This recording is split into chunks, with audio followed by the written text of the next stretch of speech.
For the record, it is April 5th, 2023 at 10:05 a.m. Harney County Court is in session for a bill pay approval, accounts payable.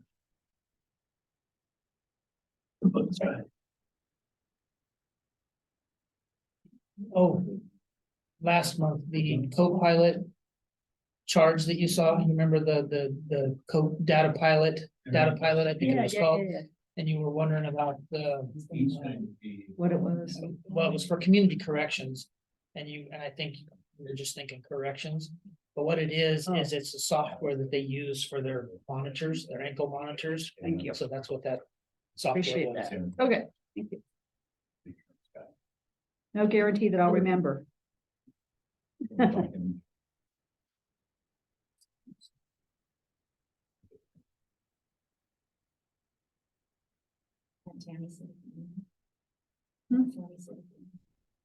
She's not gonna take the minutes today. She's gonna start, you know, next time, right? Or whenever's appropriate.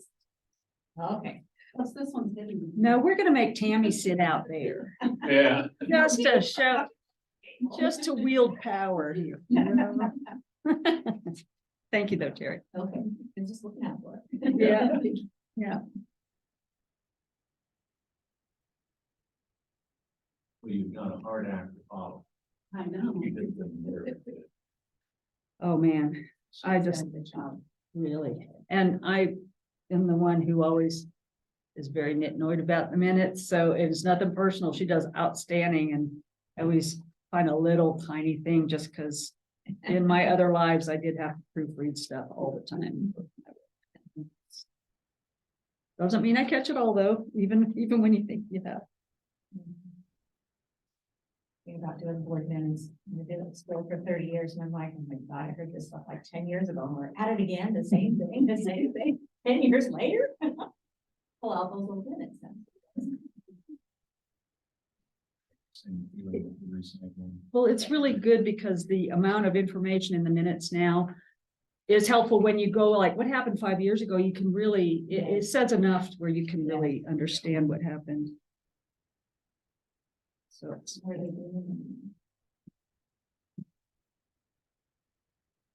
have a lot of cardboard ready to go. Yeah.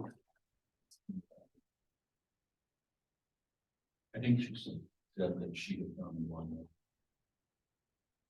It was $80 yes. Good point, it was delivered. Were you going to be in this chair for? you know, maybe not, I know that when it comes time for Seth Thompson, who will be doing the broadband presentation, he's gonna show up around 10:15 to see with you how he should set up anything or not for when his. But I know that if they sit, the video, if they're in the audience talking, you just hear a voice kind of. If they sit up here, you're gonna hear their voice well and they might show up. But you don't have to do that. I just stuck that there thinking, Yeah, I don't know where this red chair, I don't either. It was Came over there from? this morning. it was up here in front the other day and it was kind of right in front of the door. So I moved it over there, Oh, okay. but it's fine there. I just put it there today thinking, well, it's a different color. I'll put it there. It's the hot seat, the red chair, hot Yeah, seat. I was. Yeah. On the meeting. And of course I was out of town for that, but. I got Had a to really see the good first round conversation with him 2 hours yesterday. So he's not gonna be going into that level of detail for today, but just introductory to you guys. But through OSB, it's just nice to see the new way they're doing it, and with the room and the committee, having committee do this. I think there was like 15. Need water. It's like committee. Necessarily. Small committee. Yeah, it was very. You're not missing anything yet? These are only two stacks. So kind of touches all. Mornings, I just like. I lost the earring on the way in. And Luckily, my husband was planning on coming down. I thought I was putting my keys in my pocket and I put my phone in instead. They did both. I understand. Did you have a kid that went on a field trip for spring break or not? We went on a quick drive to Logan And I and don't try to pick up a know. horse Good. that my son bought. That was our getaway. Now, that same road, they're like, do not travel if possible. It is Where you guys wide out. drove? Like I told the lady, I said, if we can catch it between the storms, we'll come. Otherwise, it may Wow. be another Glad day. you And so I stayed in the sat there safe and here. watched and watched and watched. I'm like, okay, we have like a 24-hour period of good road. Wow, and that could have changed on you, you know. I sat there so and watched it, I'm watched it, glad and I that- did not leave till Friday at 4, just to make sure that the next day was gonna be good roads. Oh, yeah. Oh, I do not want to travel that country if it's that. Anything? Yeah. We just- This way. But I just gave myself another Yeah. project because I have to go clean her stuff. Oh, the horse. Oh, boy. Good thing you're a morning person. You have some Compared to. good friends and stuff. He knows them. What did one of my daughters say the other day? She said, I think you guys, meaning Jeff and me, she said, I think you guys are the kind of couple and parents that really do well after we're grown and out of the house, because you seem like you. I said, well, you were a little bit of He work. doesn't have We're like just with you. And his mom and stepdad moved and moved in. Oh, really? And then I think his wife's mother moved and she was up there too.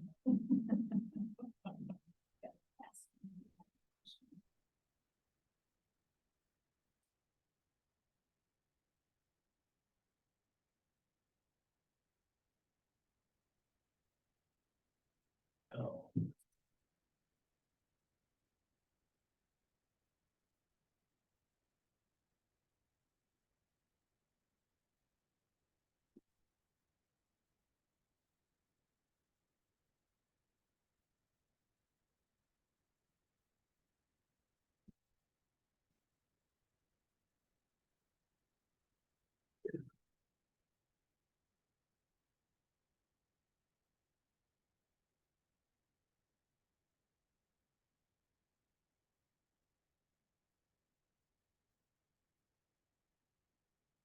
Did you guys see the new website?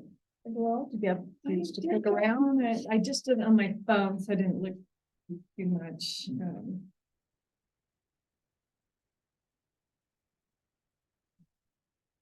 I wanted to spend some time and see.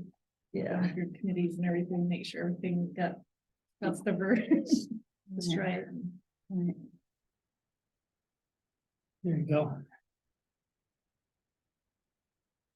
Should we Yeah. pull it up for a minute? If we have time on the agenda and just shuffle? It looks great I- on a it regular computer on the phone. Yeah, It's it not does. quite It does look impressive. nice. Yeah, it's nice.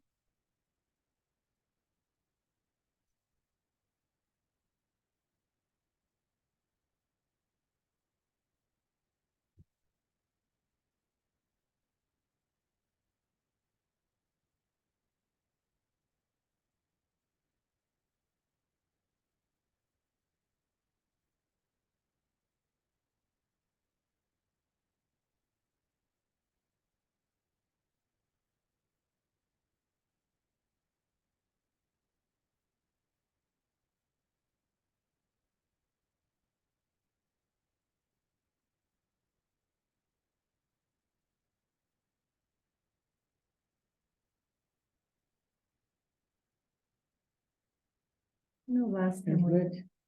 Oh, there's backer. Right, I- Thing. You never know where it will stop. No. We weren't able to have Karen come in and talk to us about the, Karen who? Isabella. Oh, yeah, about the cafe thing. or- Kappa grant. She was gonna give us an update on it last time and then we ended up running out of time. Let me look at my. A Is while that back, she something sent an in the email that, afternoon? that It's- would be, We can do it in the afternoon, the mornings. No, First half in is the packed. afternoon. Yeah. I'll go talk to her and see if she can book Okay, after lunch sometime. thank you. and I do have a new, Meeting today. today. In which meeting is that again? It's a NACO, National Association, Justice and Public Safety. Is there anything good on the agenda today for it? Yeah, I can't remember. I can look here in a minute. Okay. I can't find it. Hmm.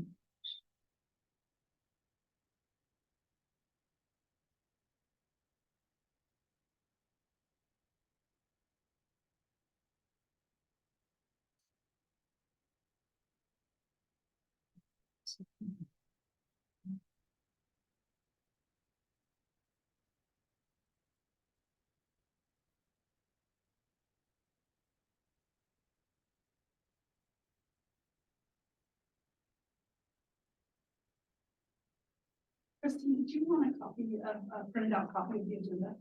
Sure. Okay. Some days I do, some days I don't. Oh. Today's a little busier. Could I agenda. have it also, Tim? Yeah, I like to write on it sometimes. Yeah. Forgot to get one. Nice. Yep, Print it out. yep. Thank you very much.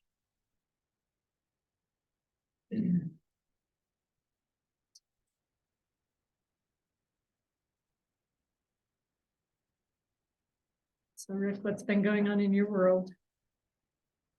We just got back from Houston here, we celebrated my aunt's 90th birthday. Oh. Not a cousin, we haven't known. It was fun. Exciting. They say it flew out Monday at 89-degree weather. Boise. Bit of an extreme, huh? But it was, there's a lot of snow. Karen said that she doesn't really have anything to brief. She doesn't really know at this point what the percentage is gonna be. you know. They still haven't Yeah, nailed it. yeah. And, you know, after we do the budget committee portion of it and approve those 4 budgets, then she'll submit the application, which has to be in the end of 1st of May. Yeah, 1st of May. So she'll have a couple weeks, she'll have plenty of time. We've already discussed timeline, and she said she'd be okay with the schedule. So that's really, she's right in there. That's, I was hoping they'd know more by now. Hey, Bill, on the Harney County Treatment Court, Jet Blackburn Property Management, Families First Parent Resource Center, what is that? It's like, Are they renting office space for him? I don't. He rents a lot of office That, space. that might be, what that is. I just- Blackburn, Yeah, Jet Blackburn Property Management. They get 1960 and then Families First Parent Resource. 3350. I just hadn't seen that before. It has something to do with the Harney County Treatment Court. okay, I wonder if they're renting a house or something. A transition, I'll look into it. Say, would that be something that isn't discussed in the meeting that Lottie The, does? Is that a lipstick. different meeting that would be discussed there? It could, I think, you know, based on what it could, but I've attended the last couple and haven't heard them say anything about it.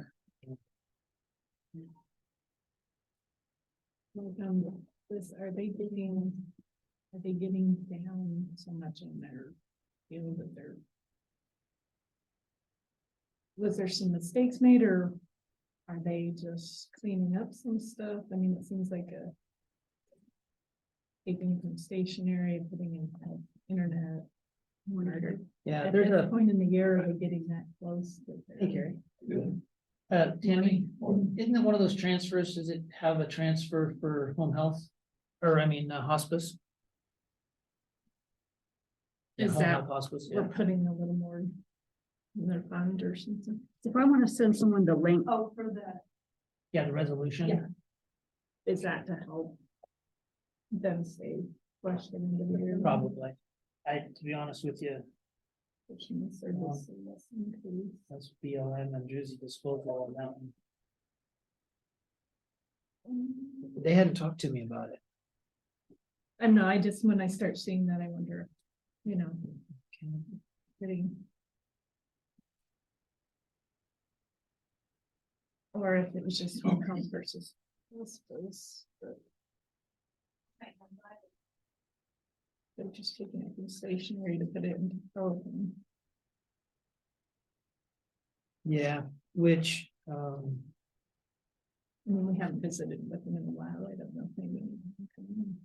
it may not really be an issue because they're both materials. and Unfortunately, supplies. they wrote They're both in the same, Now, are you? they're in the same category, so I still work. it would be a wash, really. I just I- found that, so she- so. Oh, She okay, well, obviously just sent the this other to day, so Bobby I'm Joe. not I didn't know sure. anything about it. I talked to Bobby Joe to find out. So that, because some people I don't need to answer, that if they're Yeah, I seeing, had surgery last part of September. do we have a bigger, Yeah, or not last. Yeah. situation? February. Yeah, Yeah. shouldn't, Won't be back to work until. it should be a wash. It's all Oh, wow. materials and That's supplies. Right, only the second time in my life I've been able to grow one. I thought, what the heck? Because you can't do that. Are you, the statement lets you grow it? What's that? The statement lets you have a beard? No, Are you on vacation? medical leave. Oh, So I Did have, we- did your hair have to stay real short? Is that, Does your hair have to stay real short? oh, yes, it has, I have to stay within military standards. Oh. So above the ears. Short on top, mustache can't get over beyond the edge of the lips if you, or edge of the corners of the mouth if you grow one. That was very correct. It makes it hard to have a decent looking mustache. I It know does. that, the Marine Corps, the Marine Corps regs, that's like, why even bother? Yeah, when I was in Iraq, I grew a mustache. And it literally looked like a Hitler mustache. Yeah. To be aware. It's like, it's not a good look. when I was in the Air Force, was on an elite guard, security guard, elite guard, detail for headquarters and general officers and whatnot. And a lot of us had mustache, had the, within standards and everything. But one day the general come through and said, I didn't realize so many guys on the elite guard had mustaches. And somebody took that as everybody has to shave their mustaches. By the next morning, we had them all shaved off. And we're like, whoa, I think that was a little knee jerk there,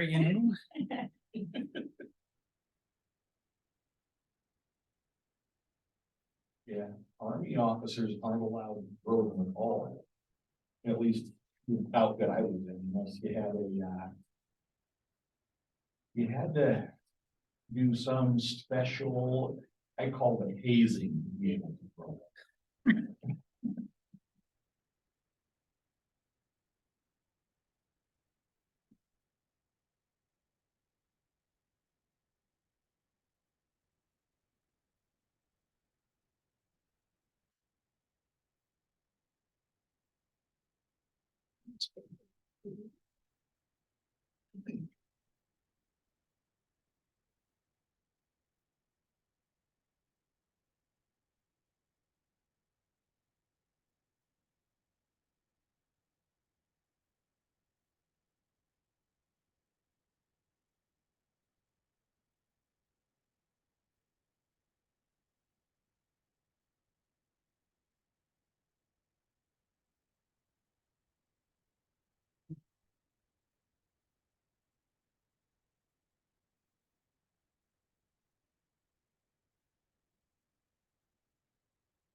Morning.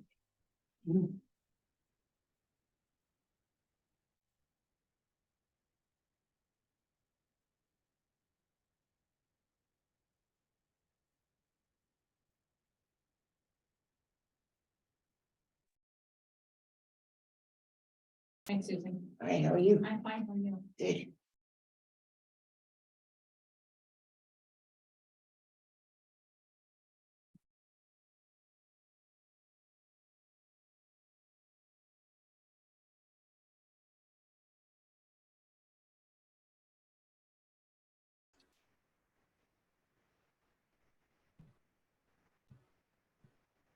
Yeah,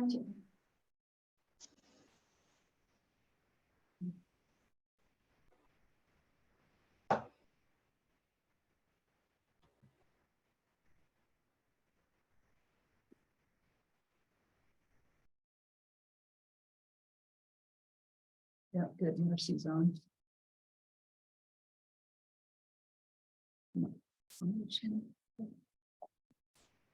Hello, Patty. It's Marcy. Hey, Marcy, glad to see you connected. Looks like, let's see. It might be closer to 11:30 when you're on, but we never know exactly, just so you know. Thank you.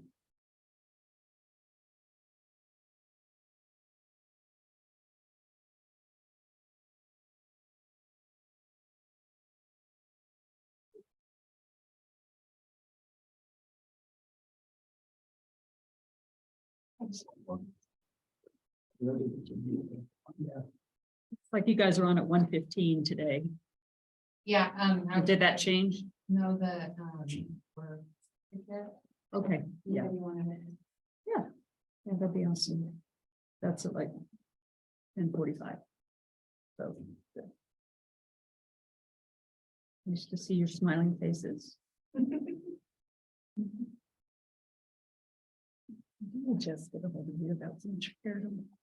I called, Dan, like Kelly, no, I called someone higher than her. She had some, things that she discussed with me and said, well, you need to talk to Patty. She's the one that's liaison to that. I talked to their district manager who I used to work for when she does Harney and Grant and the other things, and I got her input. What did she say? She said they do a good job, but it's really, they would love to have trauma. Kelly they can't hire. Kelly's on that L-chip with me. And she visited with her and just see, she's, I recommended that she reach out to you because they're doing, she has. What is her job there? Is she child welfare or self-sufficiency or what side of the coin is she? Foster kids at Crossroads. Okay. And so some of these programs, she was wanting to know. Awesome. I know that's opportunities. And I said, well. I told her Jennifer Williams, recommend she told me I heard all from her yesterday. Which touched a little on So that. that might, but I told her and told her. That there was a lot of good background that was provided on some of the. So relationships. just as long as somebody reached out to you. Yes. Okay. Thank you.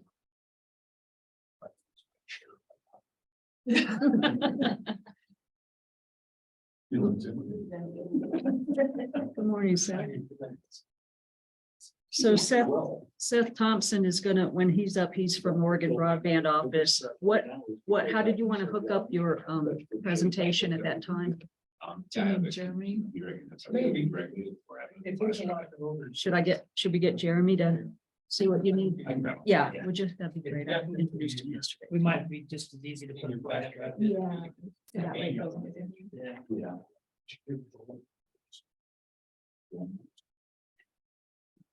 I swear they made about that one longer than the other one.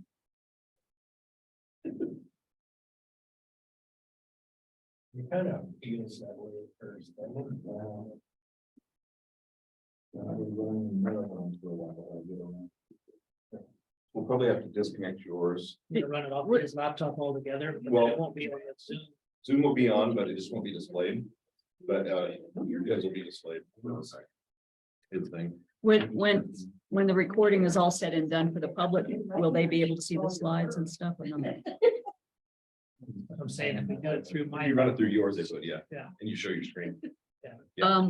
Maybe do the flash drive. Okay. Yep. Yeah. That'll work better. Thank you. So when I do that, Jeremy, what do I have to do in order to share the PowerPoint once I plug it in? We should be at share button. There's share screen. This Yeah. one here? Mhm. And I think you already are. Okay, well, we'll check with the audience. Yeah. I'll wait till they plug it in. Yes.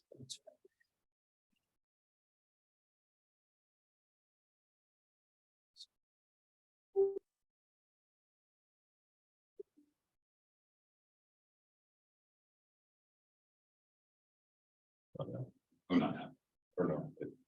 It was, yeah, it was prompting me for.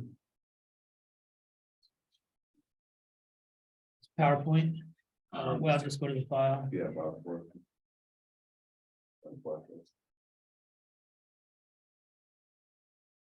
Scroll to broadband at the top.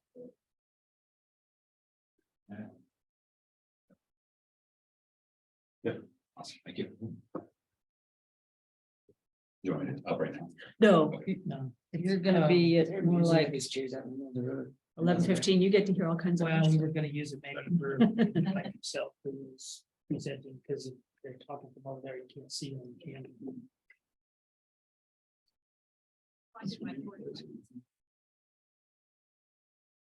If anybody didn't sign in, there's a sign up sheet.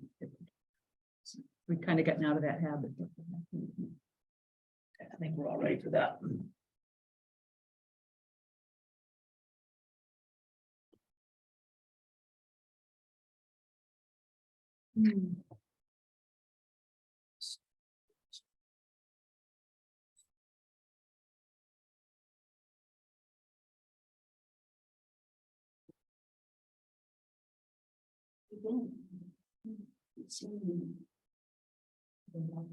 Yeah, sure. Always, every year. I love it.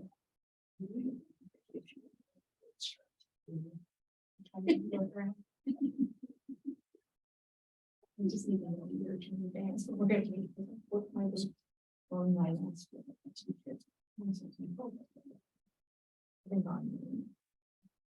right, good morning, everybody. Welcome to Harney County Court, April 5th, 2023 at 10:32 a.m. If you please stand and join me in the pledge of allegiance.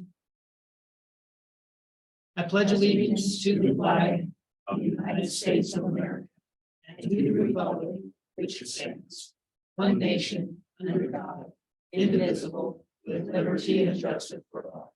Thank you.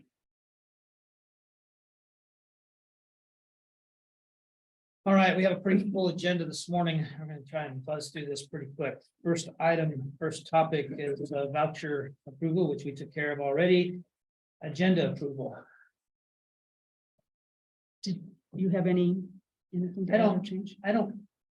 I don't think so. We kind of had to move some things around before this morning, yesterday. So what we have in front of us, I think, is pretty much go by. I don't have any additions. Me neither. Therefore, I move to approve today's Harney County Court meeting agenda. I'll second. I have a motion to approve Harney County, April 5th, 2023 agenda as it stands. And a second. Any further discussion? All in favor signify by saying aye. Aye. Aye. And opposed? Hearing none, motion carries.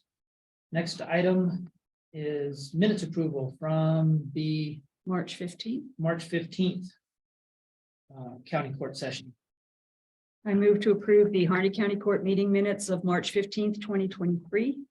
Second. Motion's been made to approve March 15th county court minutes and has been seconded. Any further discussion? All in favor signify by saying aye. Aye. Aye. And opposed? Hearing none, motion carries.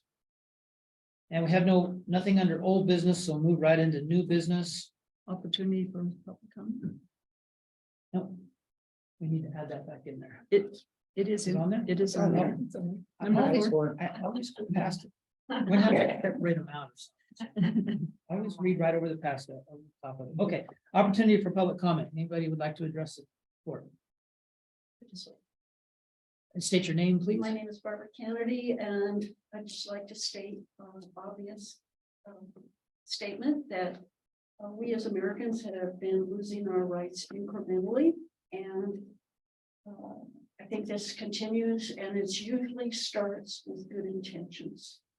And because your agenda is so full, I'm just going to kind of leave it at that. But concerning the Dark Sky Association, I think that's what we have here, and I don't want to go into all the problems that I see with that issue right now, but I will be available for comment on that. Thank you. Thank you. Anyone else? Now we'll move on to old business, which is none. And moving into new business. Reappointment to Budget Committee, Terry Hillbush. Terry, it's my understanding you want to serve again another term, another Yes. 3-year term appointment Yes, to I'd like the County Budget Committee. Okay, then I will entertain a motion with the appointment. I make a motion to reappoint Terry Helbush to the Budget Committee. I second. And I've received a motion to appoint Terry Hillbush to the Budget Committee on a 3-year term from 2023 through 2025. And any further discussion? It's been moved and seconded. Any further discussion? She brings good experience. Glad to have her. Appreciate her service. Yes. Service. All in favor signify by saying aye. Aye. Aye. And opposed, hearing none, motion carries. And next appointment to the Harney County Wolf Committee, Ken Bentz, livestock producer, and Carrie Boggs, local business owner. We're both Ken and, I know Carrie was Ken. They were both previously on Okay. it. It's a committee that doesn't meet very frequently, and they both have a little bit of experience, which helps it to continue to move forward as we do meet. Harney County did participate in the compensation program this year. We're still waiting back from ODA to hear actual numbers because the pot's so small between all the counties. So I'll give Court an update further on that at a later date, but I move to approve the appointment of Ken Bentz as a livestock producer and Carrie Boggs as a local business owner to that committee. I second. And have a motion, it's been seconded to appoint Ken Bentz as local producer, livestock producer, and Carrie Boggs as a local business owner to the Wolf Committee. Before we move on completely, Mr. Boggs, did you have anything you wanted to add? You know, I just look forward to continuing where we were with it before. Actually having some money in the pot is gonna be a good thing. And looking at what the rules are and how they're changing is gonna be good as well. All right, thank you very much, and thank you for your time and your volunteer for this committee as well. Any further discussion? Just that Mr. Boggs and Mr. Bentz were both on the committee back years ago when I was the liaison, and they consistently came to the meetings and contributed to the things, the issues we were discussing at the time. So I'm glad to see him continue.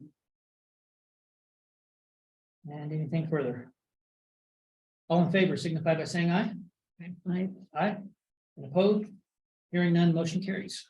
And just as a point to the audience, there is still an open position for a wolf conservationist on that group that we didn't receive any letter of interest for yet. So if you know of anybody that would be interested in serving, please have them contact me.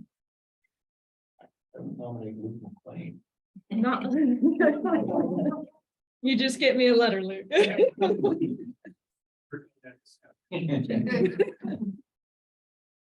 All right, moving right along, because we do have a pretty full schedule this morning.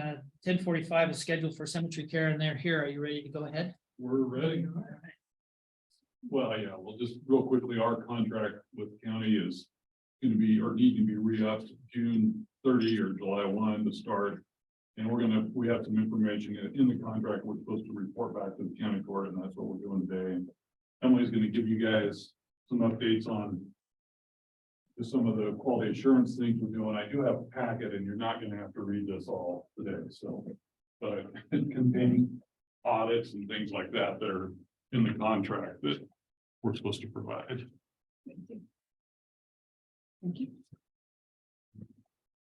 Okay, so Emily. All right, so the first thing in your packet is the 2022 satisfaction survey results. So every 90 days, we give our clients a satisfaction survey to see how they feel about their services. It has areas for comments. You know, they can comment on every single one of these questions that we ask, and they can do optional comments as well. It can be anonymous. They don't have to put their names on them. So the results were, on average, we scored a 4.48. The first question we asked them is the waiting time to your first appointment reasonable? And this is score out of a scale of 5. Sorry. So 1 through 5. On average, people believe 4.49 is what we scored on the appointment time was reasonable. The second question is reception staff is courteous and helpful. We scored a 4.67 on that. The facilities were accessible, clean, and comfortable, 4.68. I have improved as a result of the services I've received. We scored a 4.37 on that. I would refer a friend to cemetery care, scored a 4.42. And I found engagement helpful to my treatment. So we have an engagement program where if people aren't showing up for their appointments or they're canceling a lot, we have Kathy or Chris usually reach out to them and kind of do some motivational interviewing and like, hey, what are barriers for you to come to your appointments? How can we help you with that? And you know, what are you hoping to get out of therapy? So the people who participated in that, 4.28% believed it was helpful. And then if they had an unscheduled crisis service, did it resolve their crisis? 4.16 is what we scored in that area. So overall, I think we did pretty good. We haven't made our CQI plan yet for this year, but we'll use this data and maybe focus on some of these areas that we didn't score as high in and try to figure out ways to do better. Any questions on that? Yes. I have been told by one of your clients that he was. Ma'am, Oh, this is, you had public time was in, this is a presentation by some. Oh, sorry. Oh, I acted. That's all right. Questions from us though. Yeah. I don't have any regarding this. Looking at it just real quick, like in the numbers, Mhm. Unscheduled crisis service.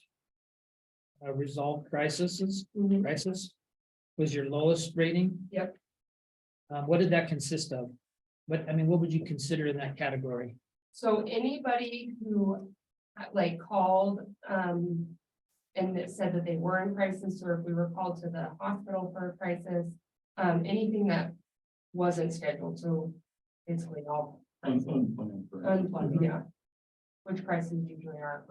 And the majority of our clients haven't had that, so about 270 clients, but on any given day, and so it's a smaller number, and I can contribute to that. So. You can see that 172 people out of 263. So 263 surveys were completed and 172 people answered not applicable to that. So it applies to a very small percentage of our clients. And then I guess I should go over the top here. I forgot about that part. So we had the 263 completed surveys. We had a 94% rate of satisfied or highly satisfied. There were 327 assessment updates performed. So that's how many surveys were offered. So we had an 80% return rate, which our goal on our last CQI continuous quality improvement plan was to increase that rate because it was at about 60. Actually, no, it was about 50. Our goal was to get it up to 60 and we got it up to 80. So we were pretty pleased with that. Okay. And just for the record, attending for cemetery care is Chris Signer, director. And what was your name again? Emily Johnson. Emily Johnson. Yeah, and I'm the nurse and compliance officer. Thank you. The next items in your packet are state reviews. We have audits and site reviews we have to complete, and we're in compliance with those audits. And so those are provided to you guys along with our certificate approval from the state that allows us to operate as a community oil program. I'm not going to go through that. You guys are welcome to, and if you have questions or anything about them, please get a hold of me. But our goal is to stay in compliance, and we typically have a 3-year, which is as high as you can get before we have to redo it on the state. And our next review is in 24. I think I saw, it's on here. March of 24 is when our certificate expires. So we're good there. Gobi did a Medicaid type compliance check of our charts, which was actually helpful and good for us because that's one of the big that's a difficult audit to get through as a Medicaid audit. And so you have a lot of financial risk in that. And so they do that to ensure that our records are in compliance.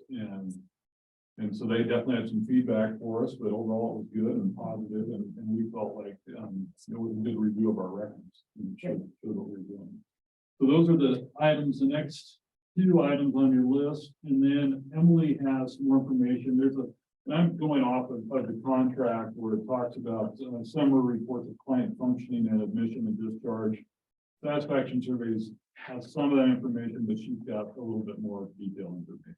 So I pulled so at every assessment, which we do every 90 days, we do screening tools for our clients. So there's a PHQ-9, which is a depression screening, a GAD-7, which is anxiety, a promise assessment or screening tool, which is kind of how the client feels about their everyday functioning, and if, like if they feel like their friendships are strong or their social activities good.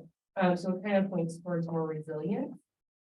And we do a DLA 20 as well, which is 20 areas of activities of daily living. So that's a really good functional assessment of how somebody's doing. So over the last year, Symmetry Care's clients have shown improvement in their screening tools that are assessed at admission and throughout the client's course of treatment. The following are some of the highlights. So out of 321 clients assessed, on average, their PHQ-9, which is the depression screening, score decreased. You want this number to be lower. Lower is better in this. It decreased by 2.1 points. For the screening, the lower the score, and the lower score indicates lower symptoms of depression. So this indicates that the average client's depression is improved over the course of their treatment. Then I also pulled data on our DLA 20 scores at our residential facility. So our goal there is to get people to a level where they can function on their own, maybe with the supports of outpatient treatment. So step them down to outpatient treatment so they're not residential. So on average through the course of treatment, their scores increased by 1 point. So this jump of 1 point indicates that the client has moved from a functional level with serious impairments and serious symptoms requiring intense supports to function, to a functional level with moderate impairments and symptoms that can be assisted with outpatient treatments and supports. So that's the goal of IP, is to get people to a better functioning level and be able to be, functioning in the community. And they are meeting that goal with these numbers. We also participate in a federal grant called Promoting Integration of Primary Behavioral Healthcare, otherwise known as the PIP-BHC. And it's a 5-year grant. We're in the last year right now.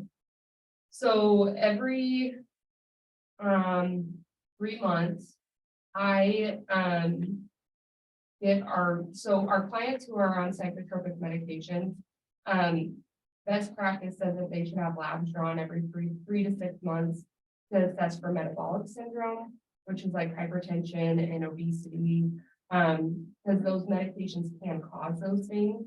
So we want to kind of be proactive and have a baseline of what their labs are and monitor them frequently so we can see if they're trending towards metabolic syndrome. And then we can try to head it off by referring them to our community health workers or diet and exercise groups, just help them with a healthier lifestyle to try to make it so they don't have to gain a ton of weight while they're on the meds that are helping their mental health.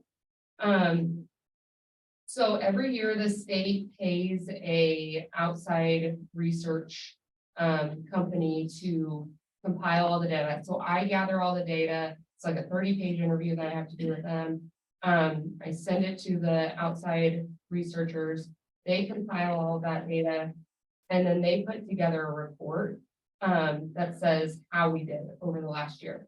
It's a 31-page report, so I didn't print the whole thing for you, but I did just put the highlights in here. So the first highlight is in terms of overall health, the percentage of clients who reported good, very good, or excellent increase over time.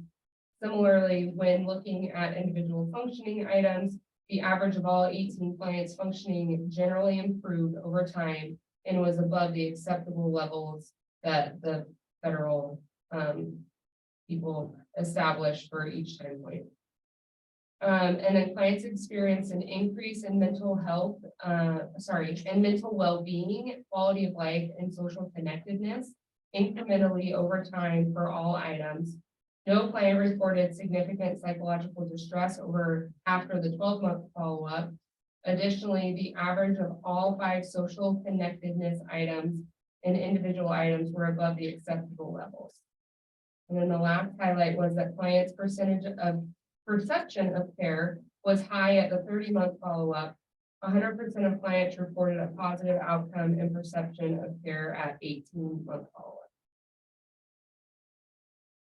Does have any questions on that? I have overall comments after you guys are. We're almost gonna through here. The next item in the contract is annual audit report, which is included in there. You guys should see that. It's in draft. We just got it, so you have the draft copy of that. And it's good. I mean, we're pleased with that. Then the next item is identification of goals and performance standards achieved each year. I just included our strategic plan, which has our goals and objectives in the current year.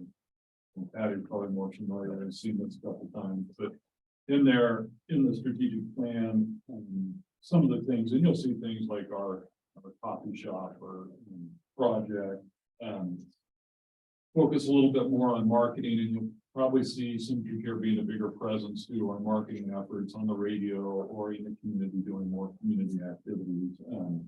I think that's something where we can include different ways to change our treatment programming.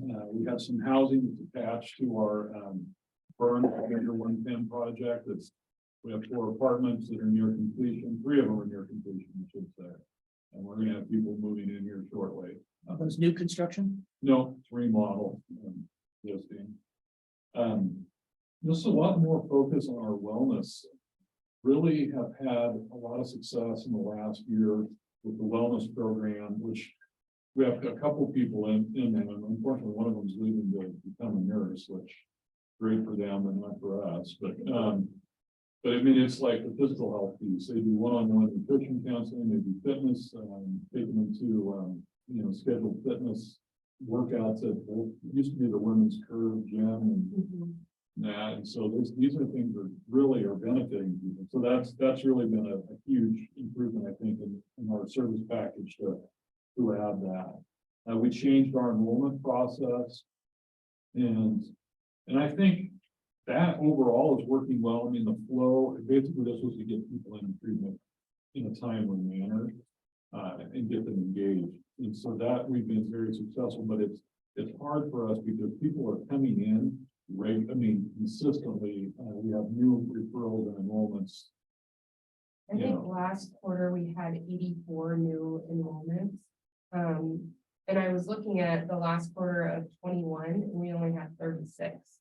So it's gone up quite To dramatically. me, it's like a lot of demand that was pent up during the pandemic and some of that, and we were still operating, but our services definitely dropped during that time. They are now way up and have rebounded there. So that's good, but it's difficult on us staffing wise to keep staff and to find staff to provide the services. So. But anyway, that's why the strategic plan is in there, and there's, you guys can look through that as you like, but that sort of outlines what we really focus on year to year. And then, so I did that in the audits. There is a little press release, and this, you guys may have already had this, I don't know, but I just included it about our coffee shop project in case you didn't have everything. Just wanted a way to get some quick information about what it's doing and why we're doing it. It's been out, this project is I think it's going to be, we feel it's going to be a great project for the community. I mean, we want to have a way of helping people that it's not just like giving them something and hoping it works out. You know, we want to teach them skills and help them to become independent, learn things for themselves. And this is how they really improve mental health. So our focus is on mental health.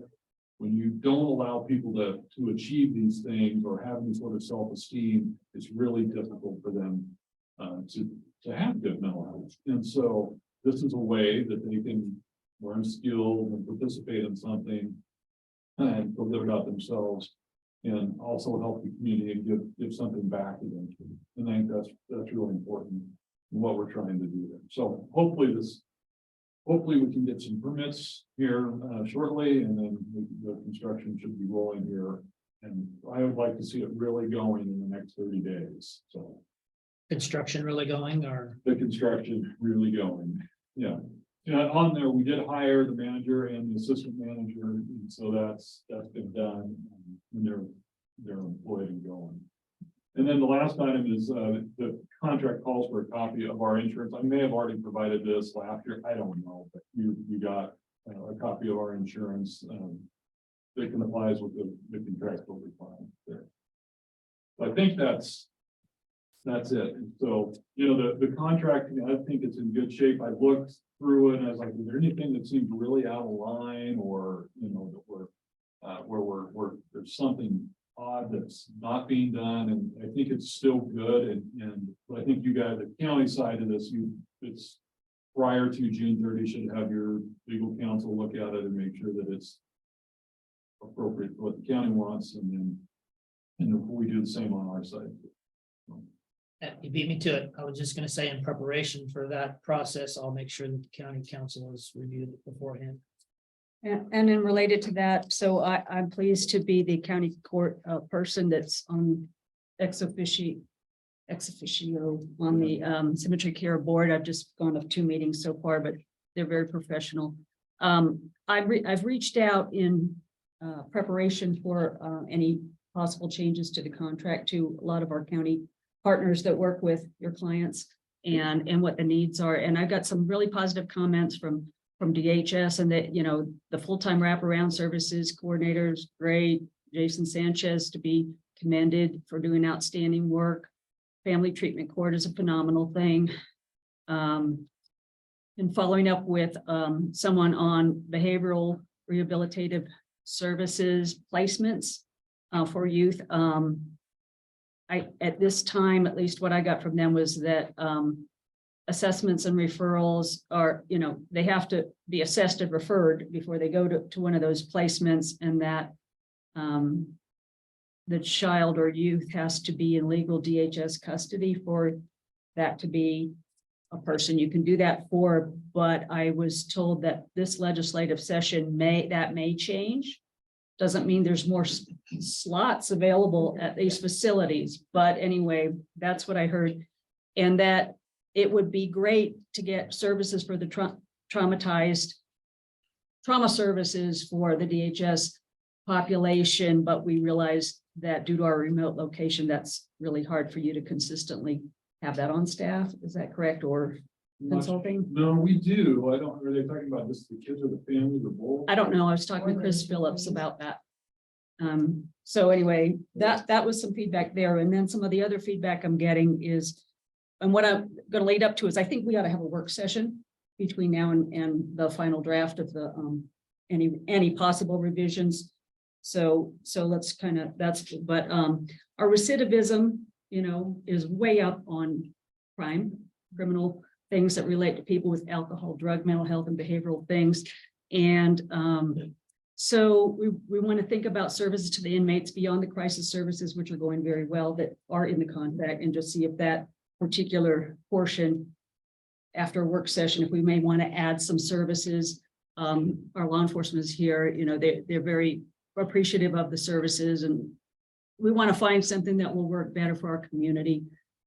We've been talking.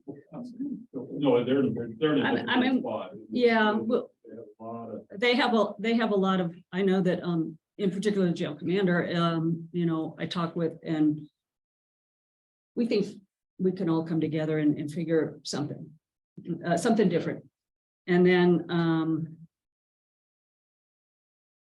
the circuit court judge had a good thing saying that in relation to your alcohol and drug treatment for court ordered assessments, he'd also like to see mental health treatment for court ordered assessments. Also added a similar paragraph, and we can all talk about that and see what that means. And I just want to give you a heads up on people are very interested, people very much appreciate and care about the services provided, and we just want to tweak them because our particular community, our recidivism's gone way up, and we just like to have a little bit of while they're in, they need help too, even if they're not in Yeah, no, crisis. it's, I think everybody's frustrated about that. So there is a group of people, and so we serve everybody. You know, there's some people that go through the legal system and many people that do not, most people do not. But we've got people that cycle through too many times, and there's things that could prevent that. That we have system issues that don't allow us to address them in a way that's meaningful. And I know that the payments are always, part of the equation, but if it's a priority, and, I've been advocating and ineffectively apparently, and all those who also do it for the Oregon Health Plan, not for these people not to be dropped as soon as they're in the jail. I mean, they're still an Oregon person without means to have any other kind of insurance. And they say they want to help folks and not keep them incarcerated very long. Well, you need to not take away their health coverage. So I'm gonna interrupt just for a minute. We have some bids that we have to open, so it's 11 o'clock, and That's all I had anyway. Maybe we can have a work session. we can return back to Yeah. the conversation, the topic in just a second, but I have to open these up and recognize them at 11 o'clock.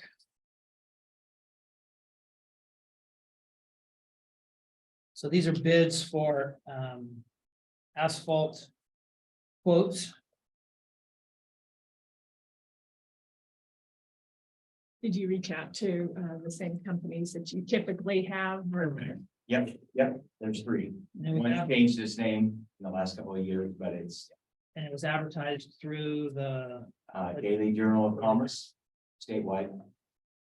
So, and then they all get an invitation to bid letter. Like that. so the first one is from Idaho Asphalt Supply. And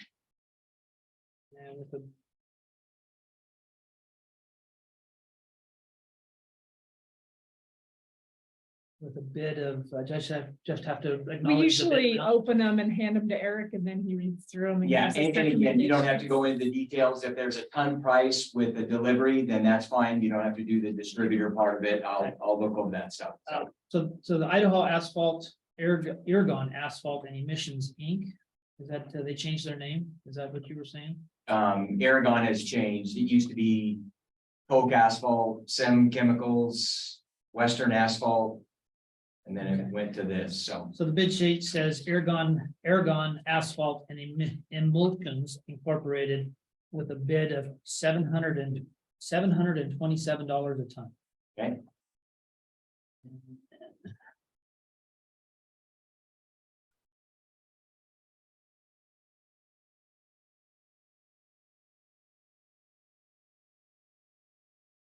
Next one is from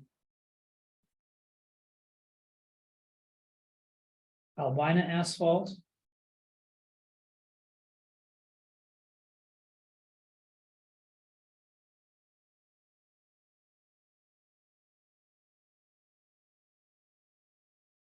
Looks like a price per ton of $61. I'm gonna look through the cycle. Okay, no, that's fine. That's fine.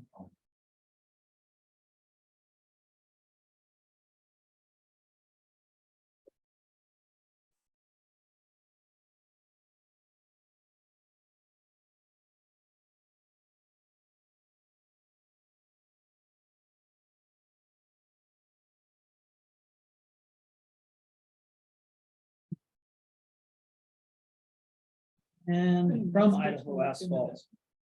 A bid of $647.50 a ton. So I will hand these off to you, Mr. Fischella. To evaluate those. Perfect.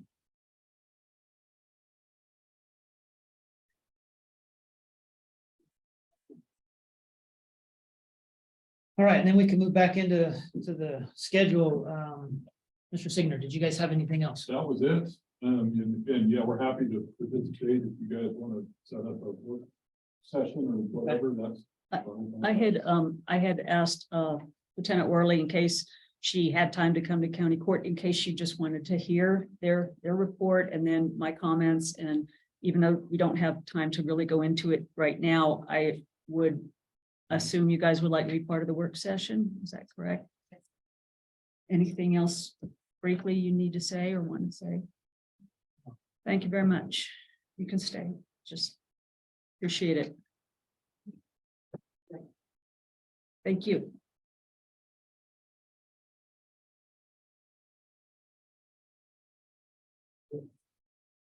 You'll schedule that with them. I'll let Bill and Yeah, I'm gonna, schedule let it. me, All of us can do let me that. get, Mr. Signer, did you have a draft of the proposed contract?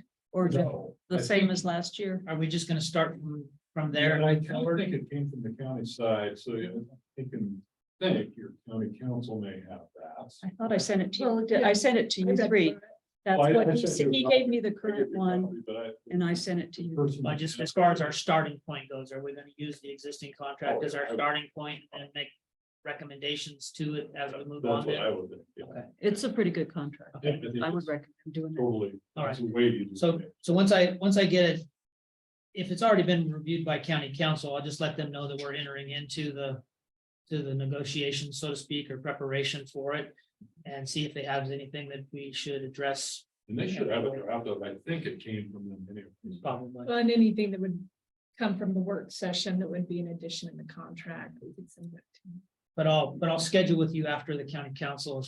Once I get feedback from county council, then we'll schedule for a work session. Okay, All right? all right, thanks. Thank you. Thank you. Moving on then, next item on the agenda. It's Oregon Broadband Office Presentation, Seth Thompson. See, and we're gonna move over to your. Seth, would you come on up here so that maybe the People know camera who's can catch you speaking. a little bit and hear you better? So Seth is from the Oregon Broadband Office and he has half of the state. He's got like from which county? Lindown? Essentially Lynn County, straight across the state down. And he's been aboard 6 months and I mean, this is an office with a lot to do and just a very small staff. And I appreciate so much that he's making the rounds. He spent 2 hours with me yesterday. It was a really good conversation. Today, he only has 15 minutes here, but he definitely wanted to, address the court and give us a little bit of information. And I'm just really pleased with how you're connecting with us. So thank you. So, yeah, so, sorry, every April I start to get, I think it's just the pollen airs. I will say the air here is absolutely crisper than it is in the Willamette Valley. I live in Springfield to the tail end, so I like how it's crisp here. Yeah, so my name is Seth Thompson. I'm a project coordinator with the Oregon Broadband Office. I'll quickly summarize my role, which you did so well. Thank you, Commissioner Doyle. So my job as covering Southern Oregon be to provide, will be able to function as the customer service technical assistance representative from the Oregon Broadband Office to you all as you hopefully engage with us and apply for our program. So I will say, I'll cover this in a few slides in a bit, but Harney County is an eligible applicant for all of our upcoming programs. So I'm here in person because this is how important it is. I want to engage with you and help you understand the services we can provide, but it will require you to want to engage with us. But there's a lot of potential here, so I'll jump into that. So quick agenda here. I don't know, maybe I'll just say real quickly the goal of the broadband office. We've only existed since 2019. We were brought about by House Bill 2173. Broadly speaking, though, the Infrastructure Investment and Jobs Act, or IIJA, was a lot of federal funding meant to help improve infrastructure on a really comprehensive scale. Broadband funding was allocated was identified within the Infrastructure Investment and Jobs Act for a little over $50 billion to be distributed equally to 50 states and territories. So if you do the math there, that's roughly $1 billion between state. We won't be getting quite that much. The programs I'm going to talk to today actually don't relate to that, but the IIJA is what was the catalyst for our office. So our function is to provide high-speed internet access to hopefully every community in Oregon that does not have access already. We will do so by providing grant funds, so free money to help with the planning and ultimately implementation of broadband infrastructure. So actually connecting physical residential homes. Our entire office is residential focused and not commercial.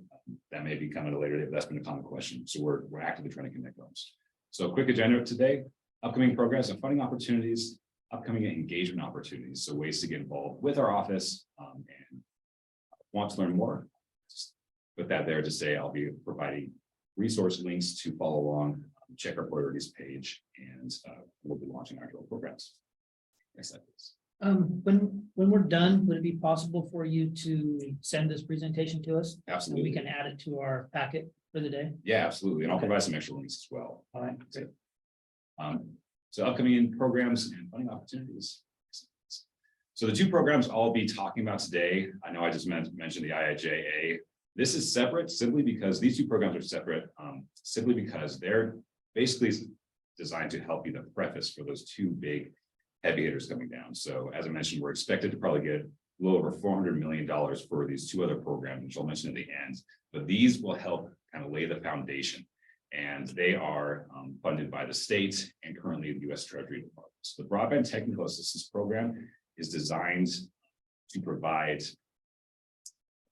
funds to pay for the professional services needed for Harney County to hire a consultant to ultimately develop if needed, a broadband network. So fiber network, fixed wireless network. So currently that $1.5 million is actually subject to change. We just received word that may elevate to around $6 million. Currently, every award right now has a maximum award amount of $100,000. So currently there's only 15 awards allocated for this program. That may move up to around 50 though. And again, this is 50 for the entire state.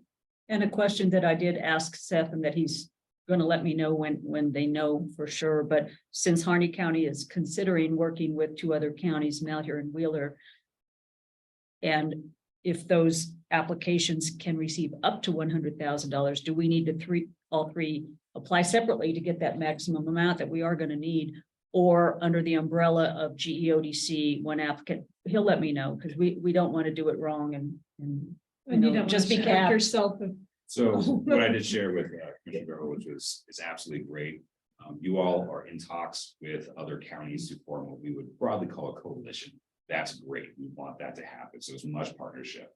Though we won't specifically promote this as a government entity, I'll just say we know and we have identified that the best long-term solutions for fast broadband internet in communities is going to be a partnership where possible between municipal governments and private entities like internet service providers. So that's really what we're trying to encourage here. So you most likely will need to work with, maybe you won't have to hire a consultant. Maybe you can just work with an ISP and they'll do all that in-house planning. So that's something that we can talk more about and convince you. I want to not talk too much here. ARPA CPF, Capital Projects Fund Broadband Deployment Program. Oh, I'm sorry, the one prior to that, the Technical Assistance Program is funded from the Universal Service Fund, which is used for a lot of different uses across the state, but that is, those are state dollars. That is the only program we are offering that is funded by state dollars. The Broadband Deployment Program is exactly what the program says. It is designed to pay for the deployment of broadband infrastructure in communities that don't have access currently to high-speed internet. So it is literally paying for the boots on the ground, the trenching, the laying of fiber in the conduits or fixed wireless towers. That was designed for. Currently, $157 million is allocated from the U.S. Treasury Department. They've told us this is how much we expect to receive. As I say up there, we submitted our application in September of 2022. We haven't heard back. So both of these programs, we have completed draft handbooks, so basically guidebooks for how we will implement the programs, and they'll also be crucial. They're only about 15 pages. We did that on purpose to be less intimidating, so that regardless of whether a municipal government or an ISP or a government entity like Business Oregon, we can flip through them and know how to implement these programs. So again, both programs kind of complement each other. One, again, is to help pay for that planning aspect. And once that planning aspect is designed, the implementation of installation of the broadband fiber network will follow. Next slide, please. All right, real quick run through technical assistance program. I've already talked about this, but we have 4 different levels of funding. This was all developed from feedback from people: strategic planning, feasibility studies, business planning, and pre-engineering. So depending on the level that you are at, it's very common right now for a lot of communities to say, I have no idea what my connectivity is. I don't know where to start. That's great. That's why you can start with strategic planning, and we will pay for you to work with a consultant to develop something that's called a needs assessment. So basically figuring out what individual houses are connected with. Feasibility studies is thinking about, okay, I generally know who's connected. Let's develop some alternative solutions, say 3 to choose from that might be best for our community. We'll pay for that, obviously. Business planning is, okay, let's say we've chosen one of the 3 alternative solutions. Let's develop an actual finance plan for how we want to implement that. So subscription package.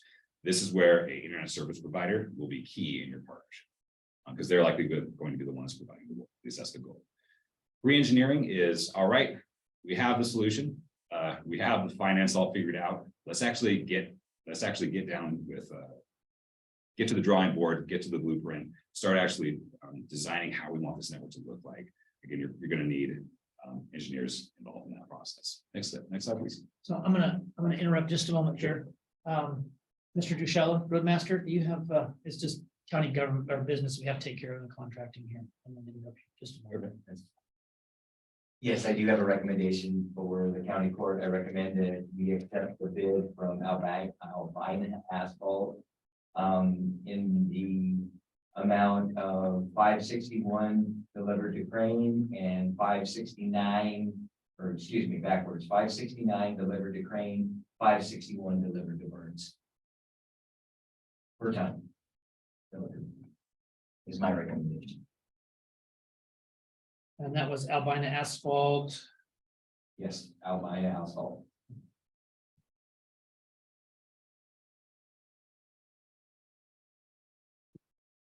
And then do we do a motion and accept it, or we just I don't remember. I think you do. to accept the contract? bid? Yes. I believe we have. Okay. So I move to approve Albina Asphalt at $561 per ton delivered to Burns, $569 per ton delivered to Crane. I second. All right, we have a motion to accept the bid from Albina Asphalt for $561 per ton delivered to Burns and $569 per ton delivered to Crane. It's been moved and seconded. Any further discussion? Well, I just like to ask general comment. Was it because their price was better? Because it's.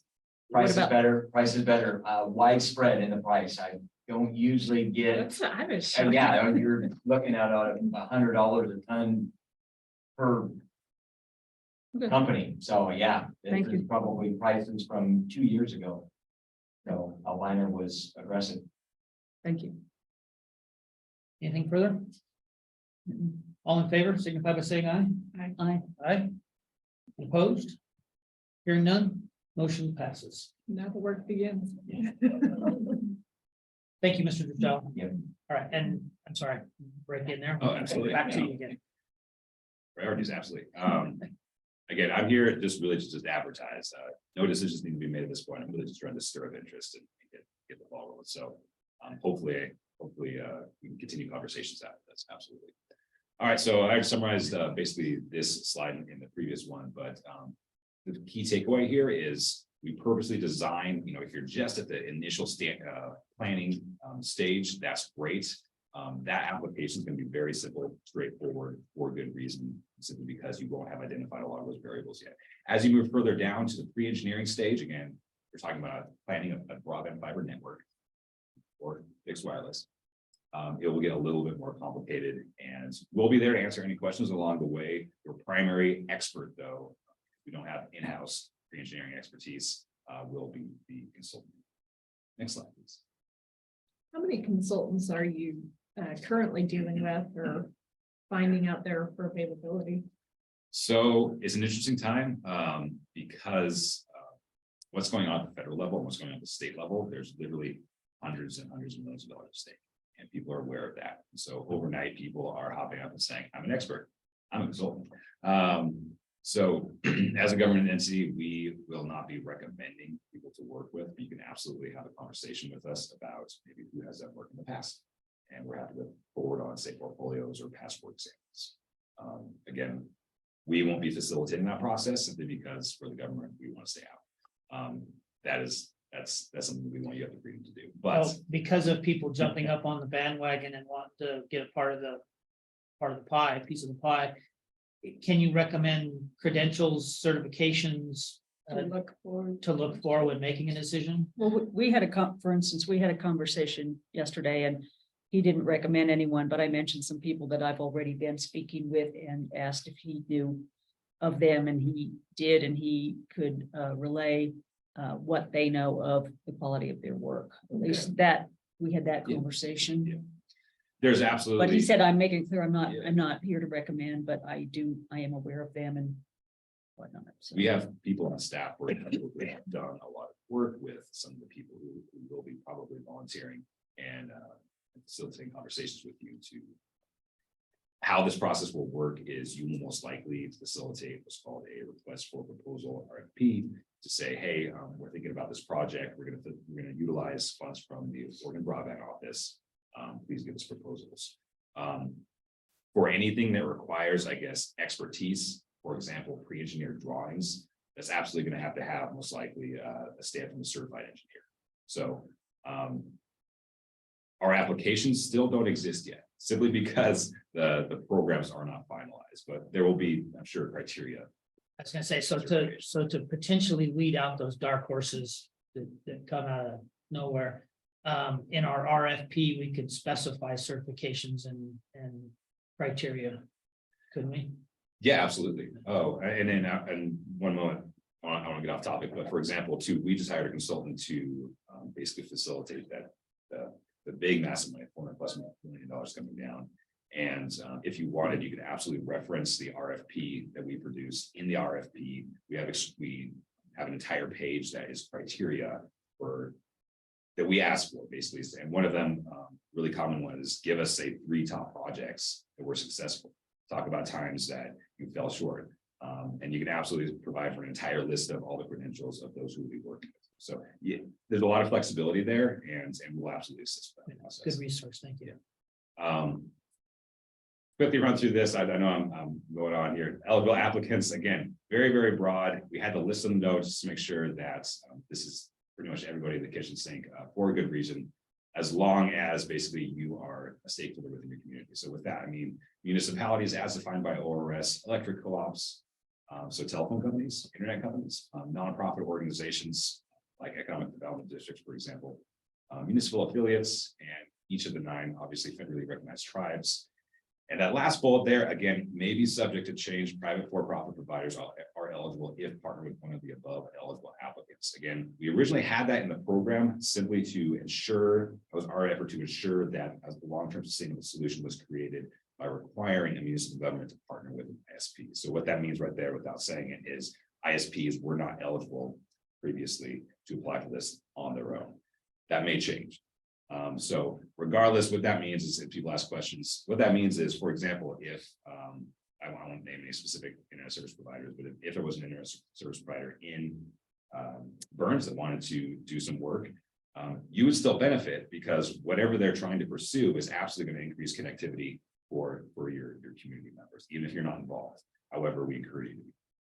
Next slide, please. So what occurs if multiple folks that are eligible within a community all apply? So yeah, all I can say that's a great question. The grading criteria, so yeah, this is going to be a free fall.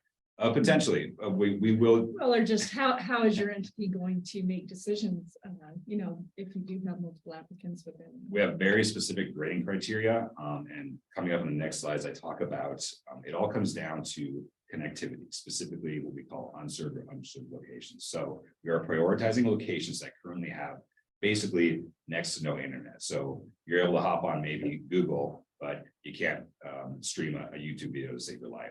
That was technically what we would call an unserved location. Underserved is maybe a little bit better internet. They're getting access. I just had a meeting with MyWave Internet here, and Jeff took me around to all the different towers and all the work they're doing, and say they're on the outskirts of Burns, but they're not getting great access. Well, this program will pay for a new tower. So we have a independent subcommittee, grant committee that will be operate separate from business organs, separate from, we have a council, Oregon Broadband Advisory Council, and the that needs to be as non-biased as possible.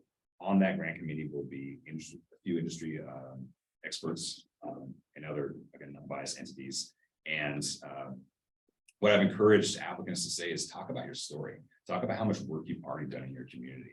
And again, I'm not favoring Jeff. I just talked to the individual. I'm being transparent about that yesterday, right now, actually. I said, you're so ingrained in this community, talk about those stories, talk about how you know each of your customers personally, and you are the customer service rep. Well, potentially, if you participate in this program, the big draw for internet service providers is we're providing them with potential for a lot more perpetual revenue streams coming in. Because once we connect those folks, they're going to be paying subscription packages forever, potentially, as long as they keep wanting to be part of MyWave, for example. I'm just using MyWave as an example. So at that point, to answer your question, we'll probably coordinate. If we get 10 applications for the city of Burns, again, that's above my decision package, but I guarantee you that we will coordinate to ensure that the best solution is selected. Now, what that means, I can't speak to, but no, we will not approve most likely 10 different applications for the city of Burns and award them all $100,000 each. That would be madness. And even though I guess no one has to say or admit that they're applying for something, a broadband action team will have many ISP providers on that, zooming in, whatever, and at least that would be a topic to be asked. So, for the city of Burns, for the municipal area here, are you guys bidding or not? What gaps, whatever you might be doing, are still there. And then the big emphasis we're trying to work toward is our unincorporated areas, but certainly the stuff that's already going on. And I had asked Seth yesterday, I said, I understand that you our local providers are our best providers because they're here and they're actually going to do the work, and it'd be unlikely for us to get a lot of outside big ISP providers wanting to do the work here. Maybe they would, but we also don't want the guys who are here just to be the only ones that put out the plans, because they're going to put out plans that it's doable for them, but might not be we want to get those three options or alternatives. We want them to be something to really think about before we make a decision in what direction to go. Does the process have built into it or consideration for lack of a better term, monopoly? That you have, especially in an area like ours where it's going to be all or nothing potentially versus a bigger metropolitan area that will have better access and more competitors. So in the commercial side of things, the competitive nature of commercial business and having that ability for other people to participate. Is there any consideration for that that's been thought of or put into the processes? So by our programs coming through, I'll see if I can, I don't want to say any misleading things. I may have to follow up with you on this, but I will say this opens the door for a lot, I'll just be frank, smaller ISPs to get involved. So therefore, I won't name the names, but larger ISPs. So they're not here for a reason, simply because the goal of our office is to basically address connectivity on a regional scale. So that being said, you will score higher in our applications if you connect more folks who have either no internet or very low internet access, and if your subscription package is lower. So For that reason, that's probably why some of the bigger ISPs are not already here. But it's a big incentive for maybe smaller ISPs to move into the market as well. So that's kind of, we're still formulating how this will all work, but in our draft handbooks, which I will absolutely provide you after this, you can kind of review that. So right now, so again, our programs are designed to help connect folks that classically it does not pencil out for larger companies to connect them. So, because we're literally going to pay for the lines to go straight to their houses. So are you talking about running fiber? Potentially, if that's the best solution, you know, and that's something that we're absolutely going to be, it's not a requirement. That's the emphasis of the federal government and the state of Oregon have identified in coordination with industry professionals. Fiber in the ground can last upwards of 50 to 80 years. If you put it above ground on towers, well, what's happening right now in Oregon? A lot of things are burning up.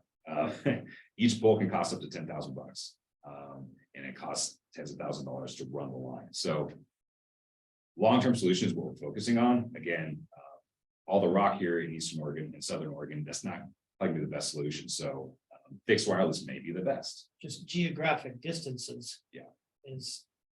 Could be a barrier to that as well. Cost prohibitive. Yeah. To run a line to a community. So again, we're not focused on people, well, let's say this, I'll back up. Our focus is absolutely on increasing connectivity for folks in boroughs. But the focus of our office and the focus of the Infrastructure Investment Jobs Act is to connect folks who are 5, 10, 15 miles out. Now, it would cost a fortune to run a fiber 15 miles. So what's the best solution? Maybe a fixed wireless.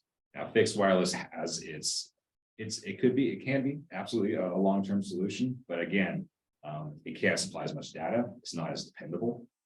So there's gives and takes to everything. So those are things that we will provide guidance on. But again, we won't make the decisions because we want you as community leaders. So that's where the broadband action team would dive into those kind of. And the Yes, broadband action team is an exactly. excellent resource. We always say, Right. please reach out to or BAT. It's called broadband action teams.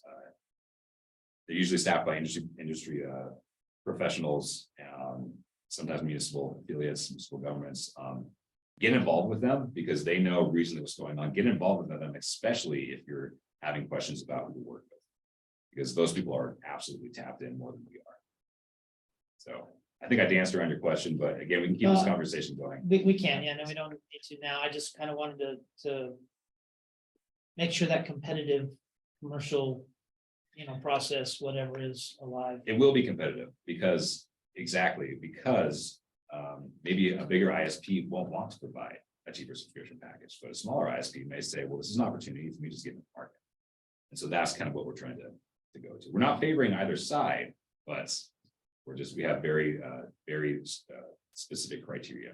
Again, the end result is affordability and connectivity. Those are our two main ambitions. All right, sorry about that. I kept going here to develop, but this is all great. I really want to have the opportunity for these. I just didn't want to eat into your other stuff, other priorities. So again, the goal of this deployment program is to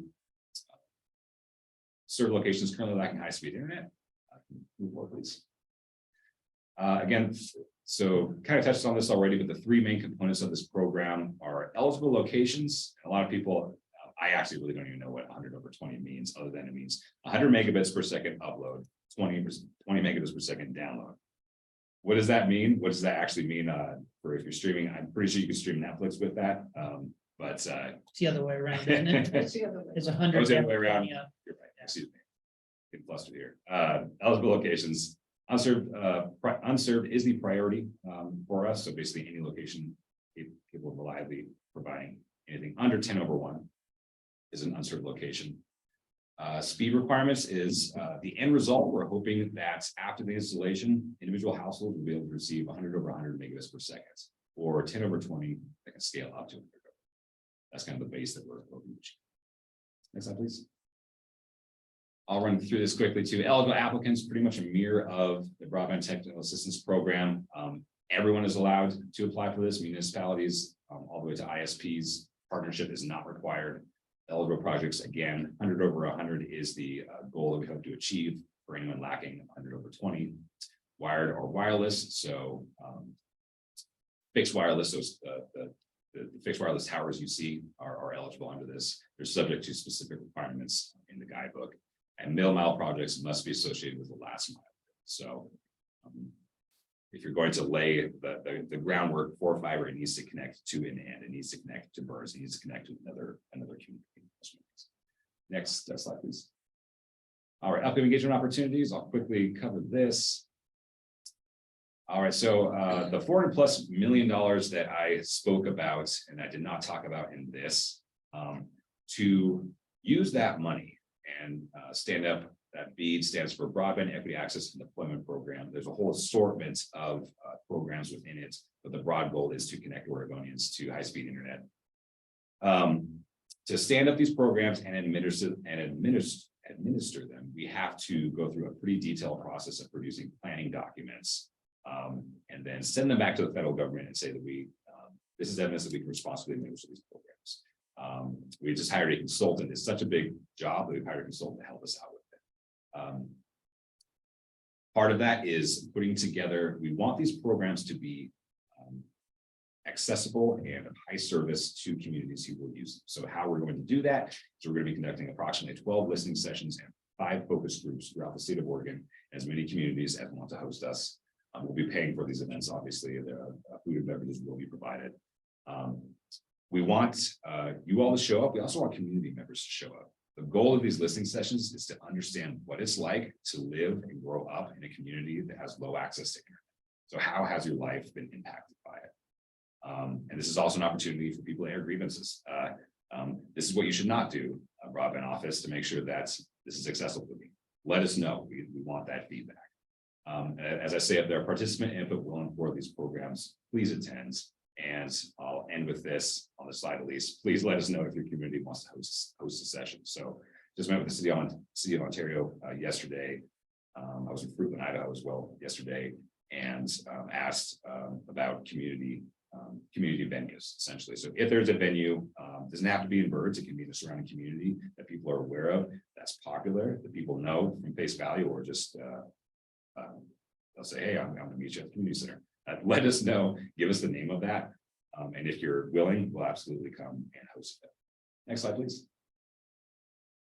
And I embedded, if you want to pass this presentation around, please do. I'm sorry, in that link there, it's underlined because there's links embedded. The Broadband Office has developed 2023 priorities for 2023. So you can follow along with all of our achievements each year, our objectives each year for 2023. Update that as we achieve things. Program launch timeline. If you want to click on that, you can see when we have 4 programs ultimately that we will be offering and when those will be launched. And this is the last slide. Again, my name is Seth Thompson, project coordinator at the Oregon Broadband Office. I will be your primary contact with the Broadband Office moving forward. I am not designing the programs. I'm essentially the messenger. So that means I am here to help facilitate conversations and help you develop solutions. So reach out to me. If I don't have the answer, which I won't, I will connect you with, in some cases, I will connect you with the person coordinating some of those. For each of our programs, we have a person actually writing. So someone is deciding, and I'm helping facilitate conversation as needed. And so in the nice lengthier conversation I was able to have, I had my own things I wanted to ask about, and then he very patiently helped me understand the BTAP first. You guys are probably at the BTAP stage, get the BAT going, do that for the, and except for the BAT itself, all the work can be funded under that grant.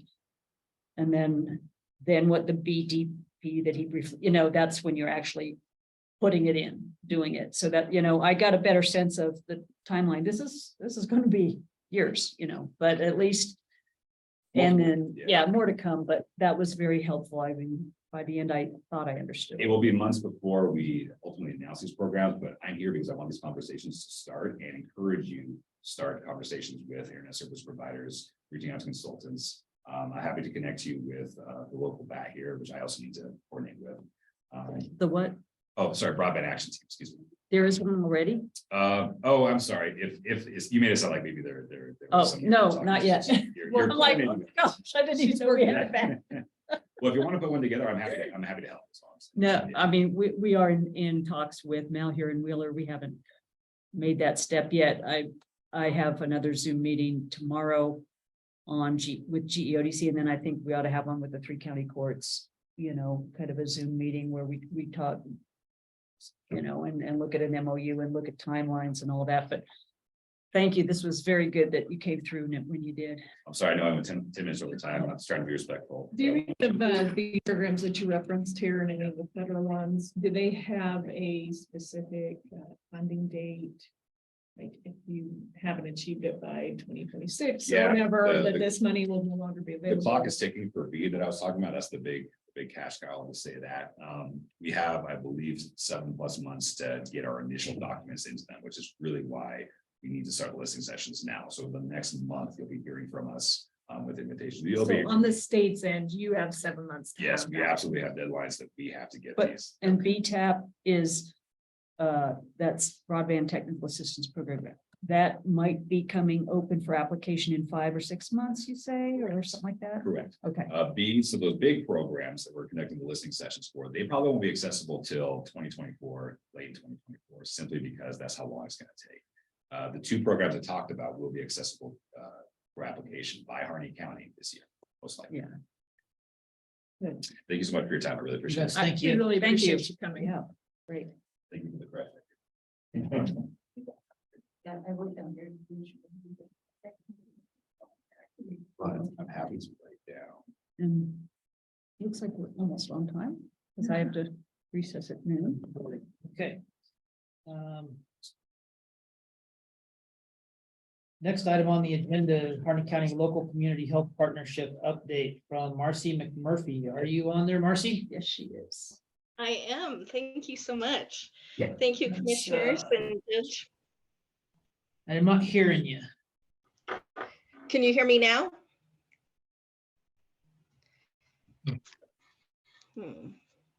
I'll keep trying to talk. I hear you, Marcy. Okay, thank you. Are you guys able to hear Edward? Yeah, not hearing you. Let me see. What do we got going here? Yeah, I think their speakers maybe not on the right one. No, I look like everything's turned on. Did we get Jeremy? Ask Edward if he could speak for a minute. Edward? Give us a Yes. sound check.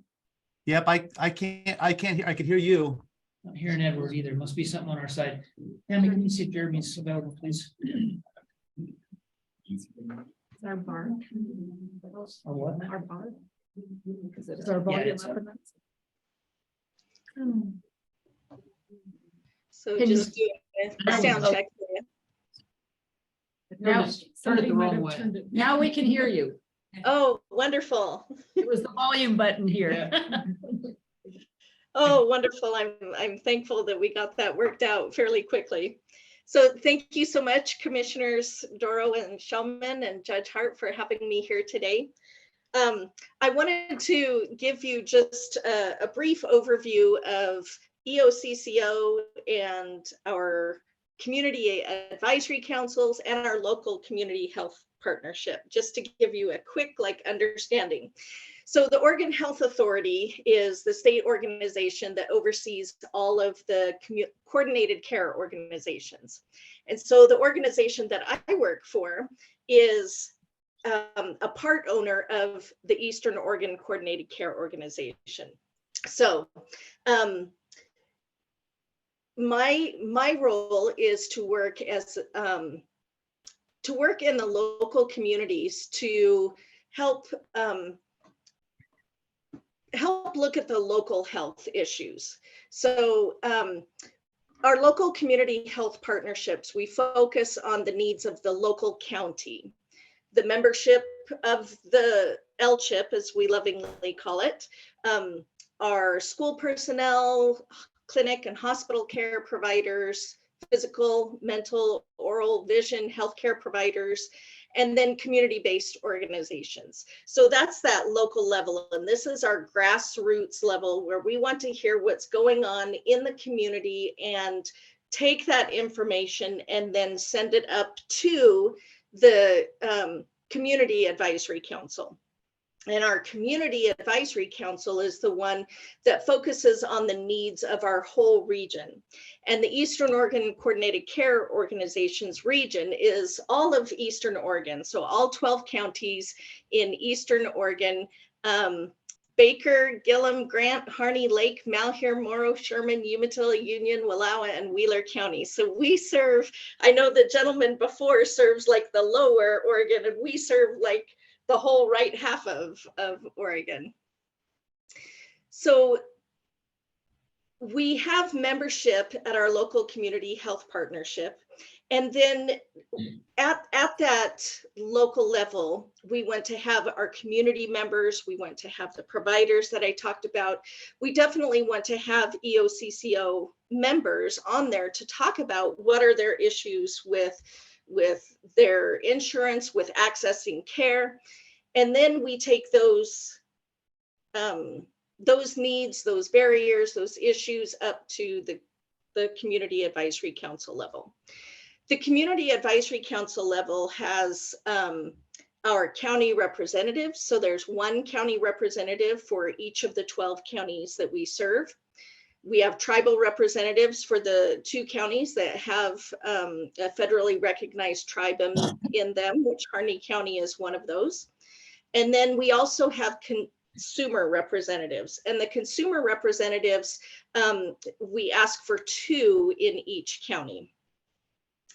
Then all of those individuals form that Community Advisory Council, which then the chair of that and a consumer representative sit on our EOCCO board of directors. So that's how we get the information from the local level on up to our EOCCO board of directors.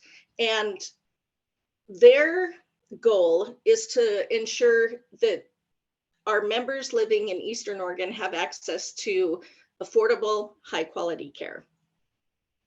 So I hope with what I've said, you can see the importance of having our local input that goes to our CAC, as we call it, Community Advisory Council, which then goes up to our board of directors, EOCCO. And that communication flows both ways.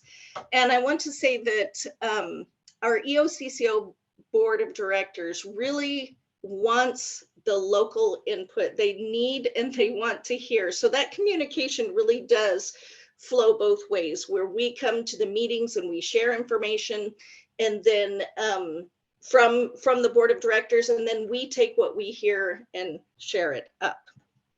So in regards to our local community health partnership, I've been working now for 4 years in Harney County, and I love your county. I love driving there and seeing everybody. The funds, so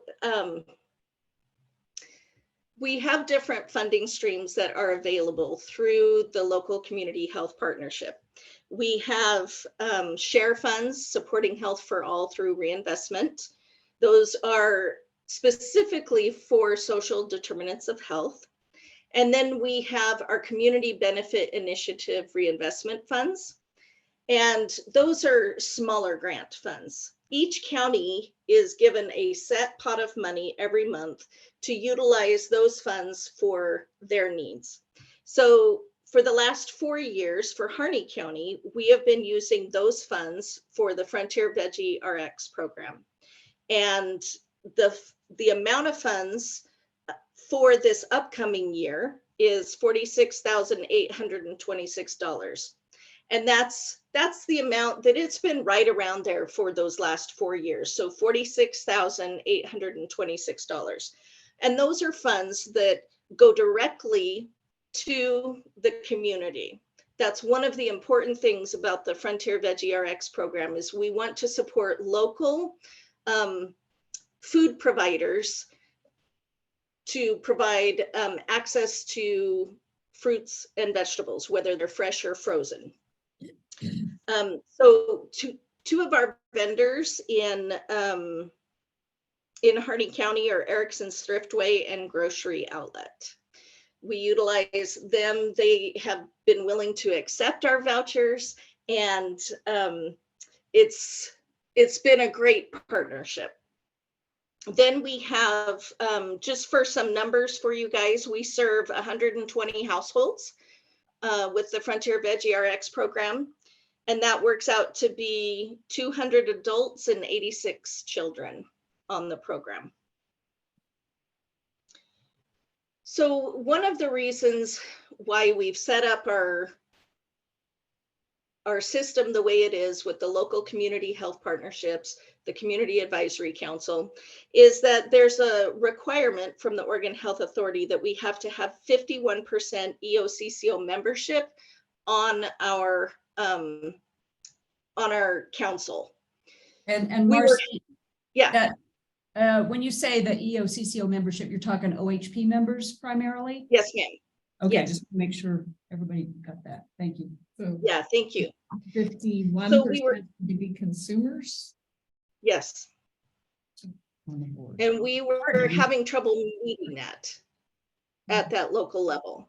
So that's why we went to having the Community Advisory Council, where we required a county employee and then 2 EOCCO members at meeting that. So then we met that requirement from the Oregon Health Authority.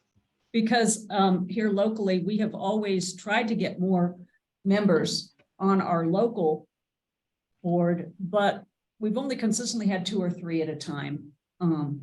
And the rest are the local agency people and entities that all partner to try to help improve things. Yes. And we weren't the only county that had a hard time meeting that. To get 51% of your board be those folks, it doesn't matter how many are on the board, on our local board. Correct. It does not matter. We can have as many as we choose. We currently we have 4 EOCCO Oregon Health Plan members serving, and they have been serving now for about a year and a half regularly. And the kind of entities that are also part of it are like, you know, Burns Dental Group and the hospital and public health and DHS, you know, the folks that all work with the clients, right? Correct. And Symmetry Care. Symmetry Care. Yeah, there's others too. So I know one of the questions that you guys have had is about the operations funds that is provided. So the operations funds are provided by EOCCO through Greater Oregon Behavioral Health Incorporated. And that's $10,000 on an annual basis. What those funds are meant to do is to help support the coordinator's position and meeting expenses, and then member outreach, and then any other projects or trainings that the local LCHIP wants to provide for their community. So in the past, Kelly Novak, and she still is our coordinator, and then meeting expenses, we're fortunate that DHS has a meeting room that we can use at no cost, so we don't have expenses there as far as the meeting goes. Maybe once we start meeting completely in person again, we may have some expenses around snacks and things like that. And then we have a laundry voucher program. And that's where individuals can access the cards and go down to the local laundromat and wash their clothes. Does that come out of operational funds? Yes. Why does that come out of operational? It comes out of operational because we consider it community outreach. So we have, when we provide those laundry vouchers to the individuals, we also talk to them about the local community health partnership. And we talk to them about the fact that we would like them to attend to give their voice into the local health of the community. Thank you. Mm-hmm. So we've always had the county serve as the fiscal agent. And I believe this started under Jolene Caulfield when she was the head of the Harney County Public Health Department. And the coordinator was an employee of hers. So it continued with Nick, and we've just continued every year, just providing those funds to the county for the use of, to pay for those things that I said. So for the coordinator's position, meeting expenses, et cetera. So that's how the fiscal agent started.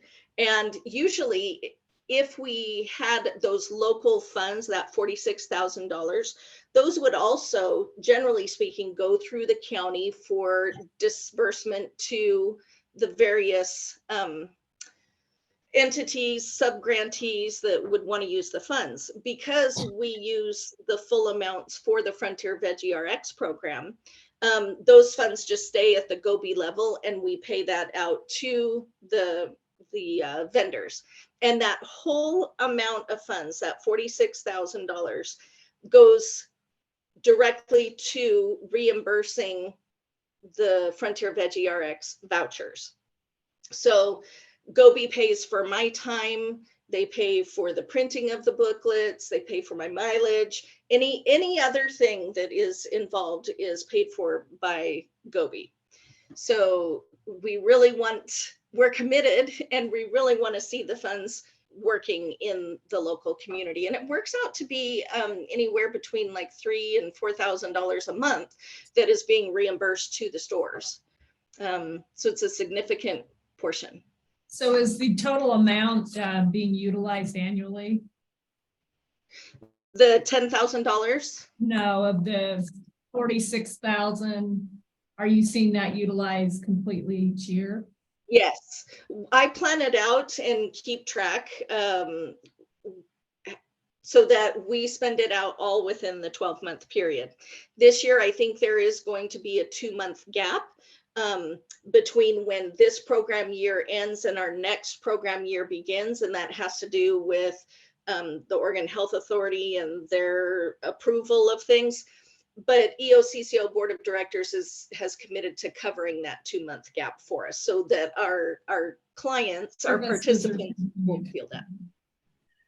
Excuse me, Marcy, I have to leave to set up for a Zoom meeting for the next hour, but thank you so much. And I'll let you continue with the other members of the county court. Thank you. Thank you. And as far as the 10,000, is that also being fully utilized?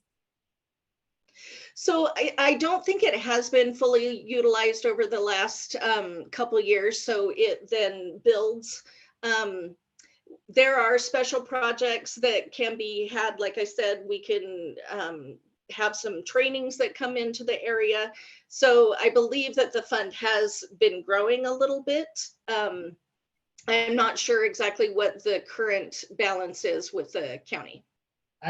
There is a balance. I have a number in my head, but I don't want to speak out of turn, but there is a balance to it. There is a carryover balance to it. So that usually we look at the next year's budget, and we take into consideration what is the carryover and then the new $10,000. And then we list out how we want to utilize those funds throughout this next year. So are you, I would imagine, Gobi, OHA, you're on the same fiscal cycle as we are, July 1 through June 30? Yes. Okay. Okay, we should probably talk then on that, because it's not a county fund, you know, it's a pass through for us basically. And I hate to see a balance accrue there that really should be used elsewhere. So we should talk about that and plan for that. That is definitely something that we can talk about at our local community health partnership. And I know Commissioner Doro attends those meetings as often as she's able to, and we can discuss like what the current balance is, and then maybe talk about some different trainings that we can bring into the area to help bring those funds down. And when does the county usually receive those funds from your organization? So we start in May, letting the the L-CHIPs know that the funds are coming and that they need to complete their budget. I believe it's usually sometime in June when we finalize the budget, and then sometimes it takes a little while to get the funds actually sent to the fiscal agent, but we try to have it there by July 1st.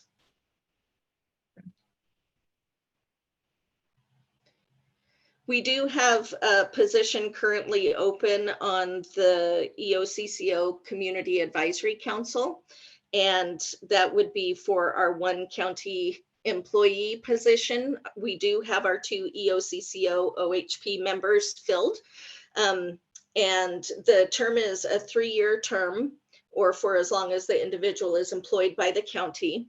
So we would like to ask for appointment of a county employee, and I believe Commissioner Doro has stated her interest in serving in that role. Is that just a county employee, or is that a representative from the governing body?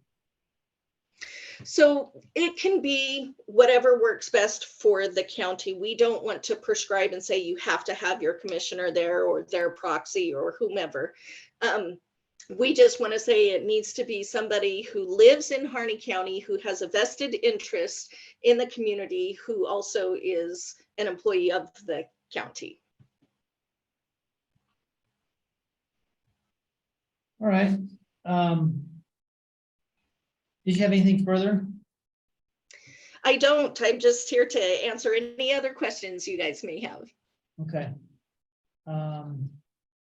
Mr. Coleman? I don't have any more. That was a lot of good information. I appreciate you sharing that with us. I don't know much about it. Commissioner Doro has typically been involved with that, so this was good for us to be able to hear today. Yes, absolutely. I had planned on calling you and just having a conversation to kind of get educated myself, but you know, time is short, so or hard to come by. Time is hard to come by. So anyway, yes, we appreciate your time. We appreciate you being available today to present and answer our questions. Thank you so much for having me. Have a great day. You too. Thank you.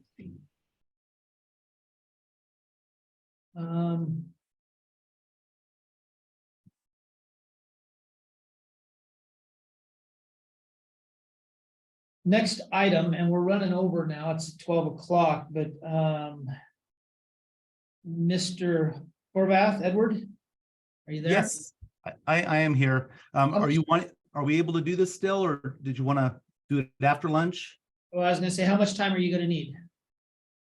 10, 15 at the most? So is this just an update, or is this a review of a contract?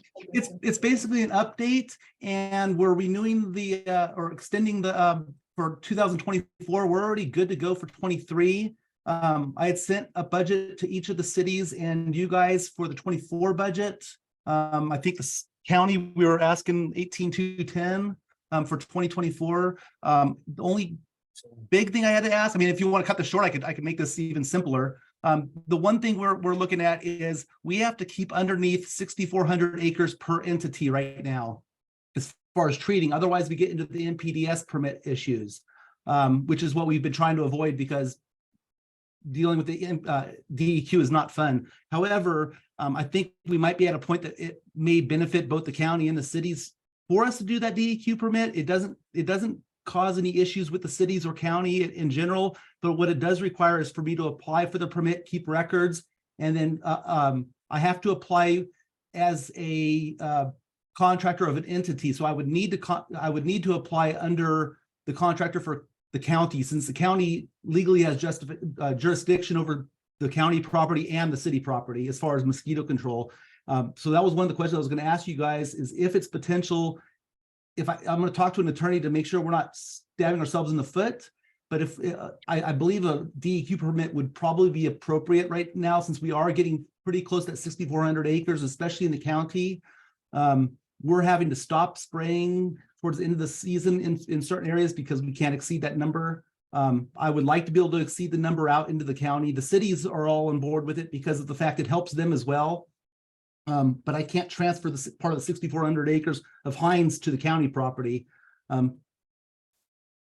Okay, so there's, you know, basically I apply for the permit, you know, I'll take care of it and do that. I just need I need, you know, Bill Hart to say, yes, you know, we'll So sign the permit. the DEQ permit, it allows you to exceed the 6,400 acres. Yes, and so the contract would still be the same as of right now. You know, we still have individual contracts with the cities and counties because they all pay a certain difference. You guys are 18. Burns pays a little bit more than that. Hines pays a little less than that. In reality, we're doing a lot more work in the county, but the work in the county does help the cities as well. You know, but the cities have a lot more people complaining. We are a vector controls. We're mostly addressing the Culex mosquitoes, and so the floodwater mosquitoes, they still cause an issue. We take care of that. But that's not our concerns because we've had West Nile and Harney County. The last cases was 2018, and I believe we had 3 human cases in 2018. And it's not the same as like, you know, what we've dealt with the last couple of years. You know, West Nile does cause some issues with people. And I've talked to some of the people in Burns that had West Nile, and they're not very, you know, healthy right now because of it. So that's where the county came into, and the city came in, is let's try to reduce the mosquitoes to prevent, or at least reduce the risk of West Nile.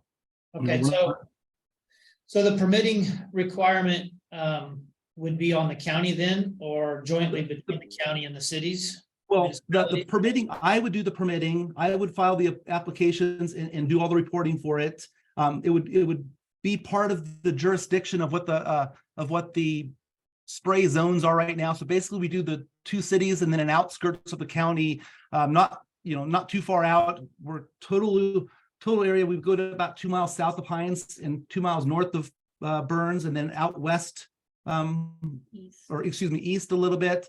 And oh no, I'm all confused on the directions here, but we encompass that. The map is on the website. So we have a website that's for Harney County, and it consists for Burns, Hines, and Harney County. So the map on there shows people where we're at.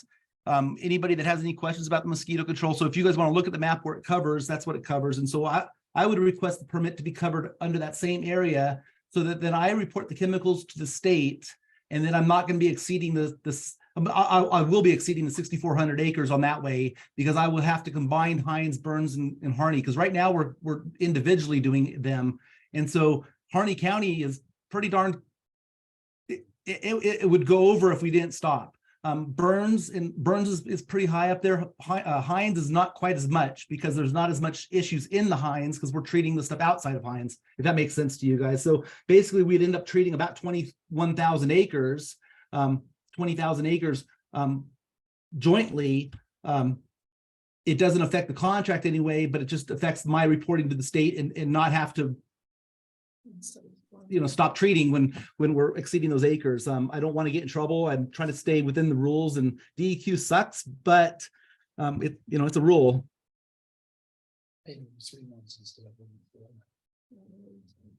So is the service time frame on your letters, your invoices? So I have one from 2023 and one for 2024 prices. The 2023 identifies May, June, July, and August. Are those the service months, or are those just the building months? Those are the service months. So we actually start treating in April, and we end going into Labor Day weekend. But we actually bill the county, and I don't know where those dates are, because I think we bill the county July, August, September, because of the budgeting. At least that's what we have in the past. We waited until July 1st because they were wanting it to be in the following fiscal year. We don't, but it doesn't matter when we bill for you guys. As long as it fits in your guys' budget, we can bill whenever we need. Well, they overlap. The 2 invoices that you sent overlap. For 2023, it's May through August.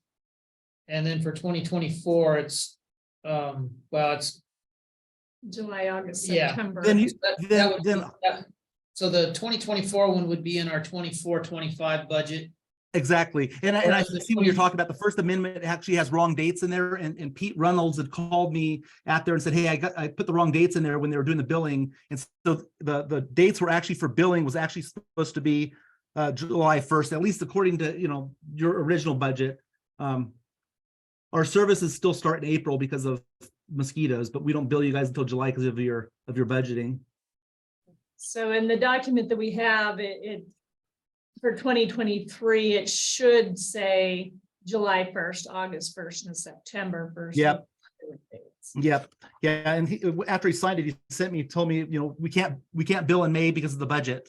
And so I thought we had sent, I think the election came around and then he disappeared. And then I wasn't able to get a hold of anybody else yet. So yeah, we won't bill you until July 1st if that still is appropriate. Yeah, it's just good to clarify. So I could send you just I could just send a document signing it saying that we know the budget's changed to July 1st. I just didn't have a contact of who I should have sent that to after the election happened because I think Well, Judge Kate Reynolds sent sat me- until Yeah. December of 22. Yep. So Yep, and it's just one of those, I would like you to resend it so that we do. I will. have Those For adjustments. that's for the one that was already signed. I'll send you an amendment saying what the true dates are. And then I just need to know about the 24th because we're going to be meeting with Hines and Burns over the next couple weeks as well. Hines has been pretty, you know, they're the ones that started this kind of, and so they know what's going on. Burns has a new city manager that we're going to try to meet with in the next couple weeks. You know, the thing is it kind of benefits the cities more than does the county because the bugs do fly into the city and there's a whole lot more people living in the city. But overall, I think it's helping out a lot of people and we've had a lot of good comments. People will say, yeah, there's mosquitoes, but I think we've had pretty good results so far. We've also been in a drought, unfortunately, so I don't know how much. I'm worrying about the summer. I'm really worrying about the summer. We do have a lot of properties out there that even, you know, the water master didn't know was being flooded last couple of years, which has caused some issues, and it caused us to go down a little bit further south than we were planning, but there's a lot of mosquitoes down there. Okay, so the DEQ permit process, is there fees for that, or do we just designate? There say- is, but I was going to incorporate that into my thing here, unless you guys do want to pay for that, you know, separately. But I was just going to incorporate it into my doing business because it's kind of going to help me out to. So is that why the 2024 total is higher? Did you already incorporate that, or would that be an additional No. charge? That was just inflation. No, I'm not going to raise the price on the whole permit because the thing is it's affecting the cities and counties, and so it's. If the permit's $640, we divide it between 3 and you don't want to pay partial of it, and the cities don't want to pay for a permit for the outside. So that's why we were going to cover it since we're doing the work. And then we still bill you guys separately just because it's part of business.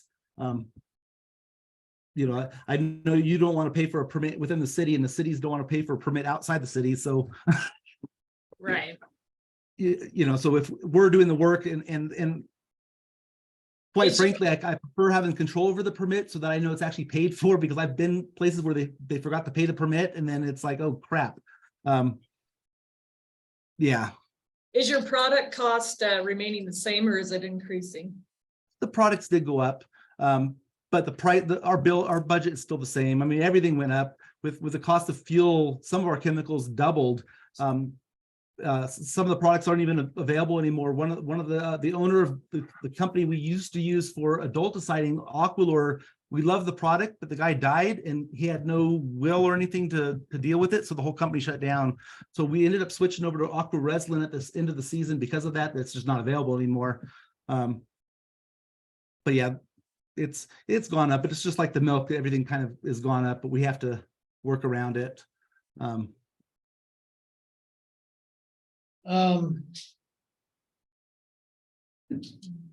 If this isn't something that we have to sign today and No, back into them, I would like Commissioner Doro to, review this prior to us taking official action. So I think it's good to have gotten this information today. She can go back and watch the video and listen to your comments on it. And then we could put it back on the agenda for a later date is what I would propose at this time.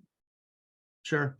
And then I just need to be able to let the cities know that the county is either on or off. I mean, this is not for this, it's not going to affect this year at all. It's just going to affect the next year. So I just want to be able to let them know that the county's still in or on, on or off of it. The permitting, it's going to, if we have to go without the permitting and keep it the way it is, it's fine too. I just think it's probably more appropriate with what we're doing right now. So are So you what- requesting for us to approve permitting application for you to pursue? I'm asking for, can we apply for this permit? And well, I can apply for the permit even without you guys, but I would like it to be underneath the county so that the state, realizes that this is just not me out there spraying anywhere I want, that it's actually, part of a ongoing control program. So are you needing the permit for this year for 2023, or are you talking in the future for 24? It's going to be for 2024 because we won't have time to get the permitting process done. It's not quick with the state. So for this year, it's just same as what we've been doing. Business as normal. This is just going to be for because I would like to give the city an idea of what we're doing too, because basically what this is going to do is allow me legally to put more work out into the county. And I won't have to do as much work in the city. So the city's still going to pay the same price, but they're going to get less work because we're going to actually put some more work out into the county where it needs to be done.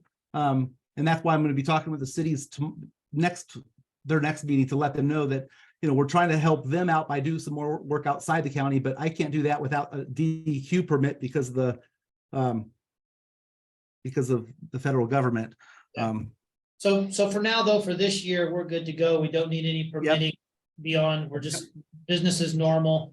The amount on this invoice, 17,160 is committed. Judge Runnels, previous Judge Runnels signed this letter and we're budgeted for that. And we're good to go for this year. We are. Okay. So I would agree that as far as for next year goes, I want to make sure in the permitting process or DEQ permit that if you're the permit holder, what, is there liability back on the county? Sure. And I'll send you some information on that. There's no liability as far as DEQ permits with it. That the liability actually gets put more onto me because I'm the applicator on the permit. So in reality, it's kind of shooting myself in the foot because if I mess up, I'm even in more trouble. But we do things right.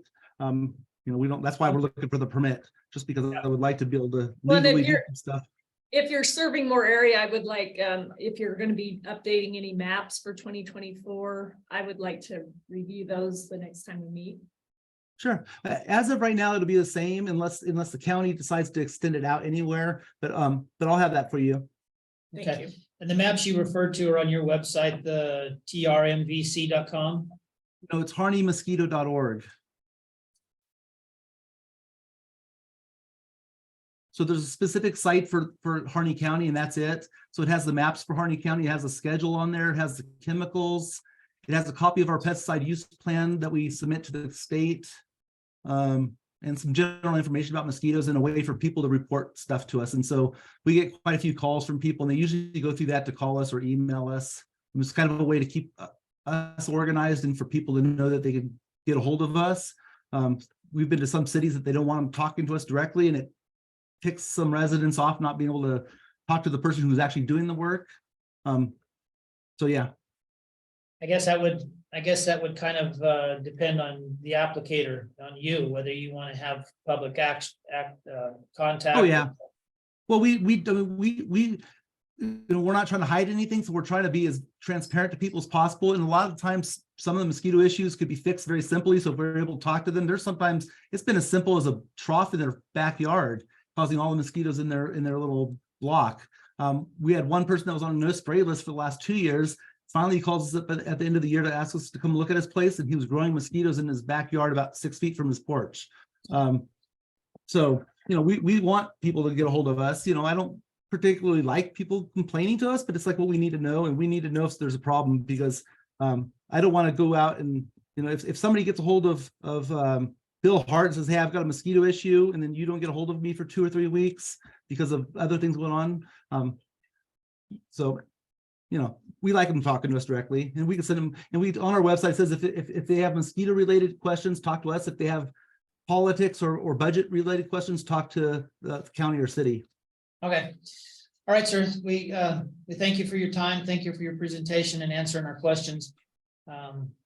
It's Yeah, well, thank you very much. It's something we really have to seriously think about. Obviously, this year we're committed and we're looking forward to working with you this year, and we'll explore the options for next year. Sure. Thank you much. All right, thank you. Have a good day. You too. Bye-bye. All right, I think that takes us to the end of before lunch, and we're actually over. So do we want to come back right at 1 or? I would think so, just so that we can. Stay on the schedule? Yeah. Okay. All right, so county court will stand in recess until 1 p.m.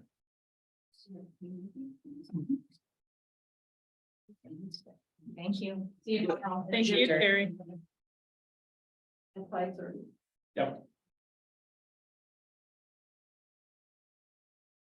I really haven't had feedback from anyone regarding vector control, so. With the drought, you know, This year. I don't think we've been tested fully. We're gonna have some more. I think we need- Favorite drink. They sold here locally.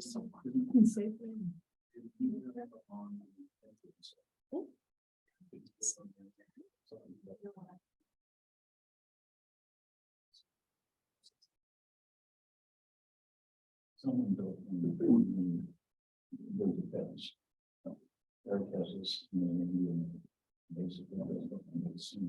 All right, good afternoon, everybody. Harney County Court for April 5th, 2023 will reconvene. Reconvene. You knew I was gonna, you were waiting. I was waiting. We'll reconvene with the next item on the agenda being appointment of Patty Doro to EOCCO Community Advisory Council. Now, is that part of what the last presentation was? That, yes, that last presentation, of course, I had to leave before it was totally over, was to just inform the court as a whole on these things. And so at the local level, the local community health partnership, I'm on that now. And at the regional level, they call the CAC. That's when all those 12 counties are all represented there by two people. And that's where we really bring the local stuff up to the regional level, and then it goes to the EOCCO Board of Directors for any changes and things we want to advocate for. There's 2 positions from Harney County that go up to that. And I'm seeking appointment as the county employee person this time. In the past, it was me, then it was, I think, Maxine for a little while, and just different people over time. And I think everyone's burnt out on doing it, but also I feel like this is a good time for me to get involved again, because pendulum swings, and for a while there, it just wasn't almost worth it. And now it's getting good again. And so I'm happy to do that. I submitted a letter, which I can read here, but basically the county court appoints the county employee representative, and it can be an elected official position and considered an employee as well. A letter to the court or a letter to EOC? This is to the court for you guys to say you're the county employee person now. Right. What? I seek appointment by the Harney County Court to serve as the county employee representative to the EOCCO Community Advisory Council. The Harney County Local Community Health Partnership, LCHIP, formerly called the LCAC, provides 2 representatives to the regional level EOCCO Community Advisory Council, CAC. One of the positions is mandated to be a county employee appointed by the Harney County Court. Elected officials are eligible as county employee representatives. The CAC ensures the health care needs of the consumers, and that's the OHP folks, and community are being addressed, and advises the EOCCO Board of Directors in meeting the CCO's goals. The CAC supports ongoing health transformation, health equity, and the best possible health for individuals. The CAC makes funding recommendations for the share grant funding, and that's the stuff, the Veggie RX and other things that can be funded, and how they will be used. My interest in serving on this council is to provide community-informed and comprehensive representation on behalf of the LCHIP. I held this position for several years, then took a break. The position is currently unfilled. I have been asked by several members of the LCHIP if I would volunteer to seek appointment again, and I am willing. I've checked my schedule to ensure I can attend the meetings, and they're all by Zoom right now. And I can. I believe my participation would be beneficial, and I look forward to serving in this way. Thank you for your consideration. Thank you. I move to appoint Patty Duro to the EOCCO Community Advisory Council. I will second. Thank you for doing that. Yes. Have a motion to appoint Commissioner Patty Doro to the EOCCO Community Advisory Council. So you'll be at the CAC level. Yes. Um, There's also another local person, two of us, me, and then someone who's not a county employee from our community that do this. So a motion's been made to appoint Commissioner Patty Doro to the EOCCO Community Advisory Council. Has been moved and seconded. Any further discussion? All in favor, signify by saying aye. Aye, Aye. And opposed? Hearing none, motion carries. thank you. Next item on the agenda, Sheriff's Office exempt employee compensation. Gentlemen, ladies and gentlemen, lady and gentlemen. I'm just gonna do a little opening thing for the purpose of recording of Dan Jenkins, Harney County Sheriff. Thanks for hearing us today. So basically, I just want to bring up a couple of issues in the county court aware of that we've been facing regarding employee pay, specifically for the exempt employees and internal investigations within as far as the county goes, not the sheriff's office. So with the pay, sheriff's office supervisors / exempt employees, I don't believe they should be in the same category as other county entity supervisors regarding supervisory pay and overtime pay. We were on a 24-hour a day, 7-day-a-week dispatch center, jail and patrol. It is not an option to leave a shift uncovered, especially in jail and dispatch. If we do not have line staff to cover said shifts, a supervisor or myself covers the shift. There's no compensation for this. I have been told by HR flex time cannot be used either. So why would anyone want to be a supervisor, you ask? Yes, you get a slightly higher base wage, but you have more responsibilities and do not get compensated for all the hours you work. Line staff who are at the top end of the pay scale steps earn overtime and end up making more than the supervisors. So my question is, what other county entities supervisors are on call 24/7 can do so without compensation, cover shifts without compensation? Possibly some from the road department, depending on the weather, and also possibly some from the DA's office personnel. Former exempt employees have received supervisor pay of $100 extra a month. During the latter part of 2022, I was told by the former county judge and HR, there's no such thing as supervisory pay. And my question is, why are some getting it and others not? And who investigate, and now moving on to employee complaints. Who investigates complaints from county employees? The answer I've asked the former county judge and HR, and I was told we don't know. Myself and former county counsel presented information verbally and in writing to the former county judge about county employee misconduct. To my knowledge, no investigation was conducted by the county. Retaining good employees is essential to be able to function. I don't believe department heads should have to argue to get their employees the pay increase they deserve. If any of you wish to discuss anything I've said in further detail, I'd be happy to speak with you. Thanks. Lieutenant Worley will have further detail.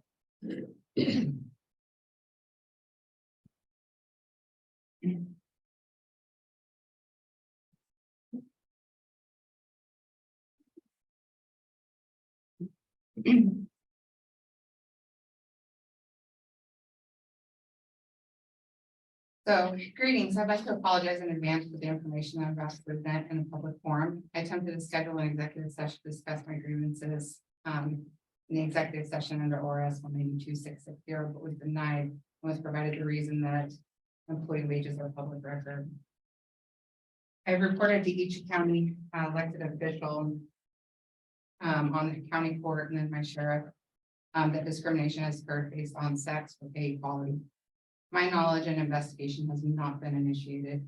in accordance to the Harney County Employee Handbook. It is also believed that pay equality and harassment complaints need to be addressed through the county departments as outlined in the county employee handbook. It's outlined in section D and E. I've put them in that document and highlighted the sections that I'm referencing. It's also outlined in H and I. My first grievance is equal compensation for exempt status. I obtained employment with Harney County Sheriff's Office in June of 2018, and I was the rank of lieutenant with the title of jail commander.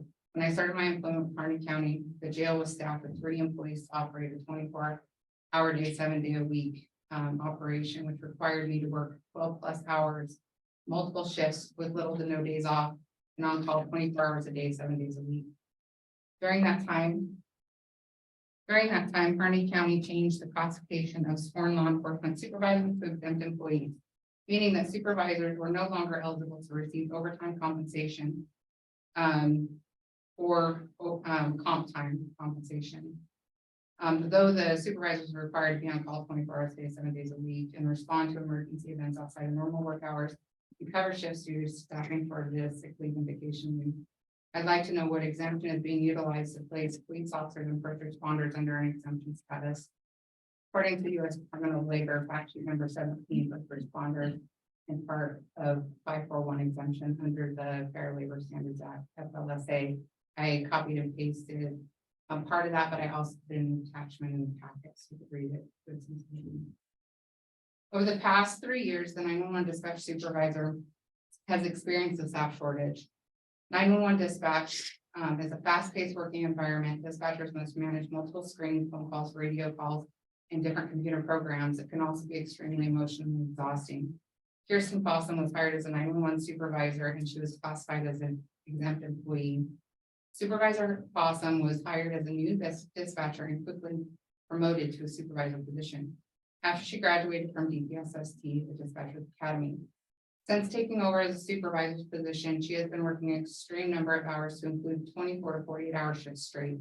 Supervisor Fossum has provided herself a cot to sleep in the jail. And then jail staff are giving her breaks in between major calls for service. The former Harney County judge authorized an emergency manager who is also an exempt employee to cover shifts in the 911 dispatch center. During the time, the emergency manager was paid overtime for the shift coverage. According to the information obtained from Supervisor Fossum, the emergency manager received $68,027 of overtime wages on top of her base salary. So why is one exempt employee eligible for overtime pay when others aren't? My second grievance is employee harassment. During the time the emergency manager was covering shifts, she was allegedly harassing Supervisor Fossum.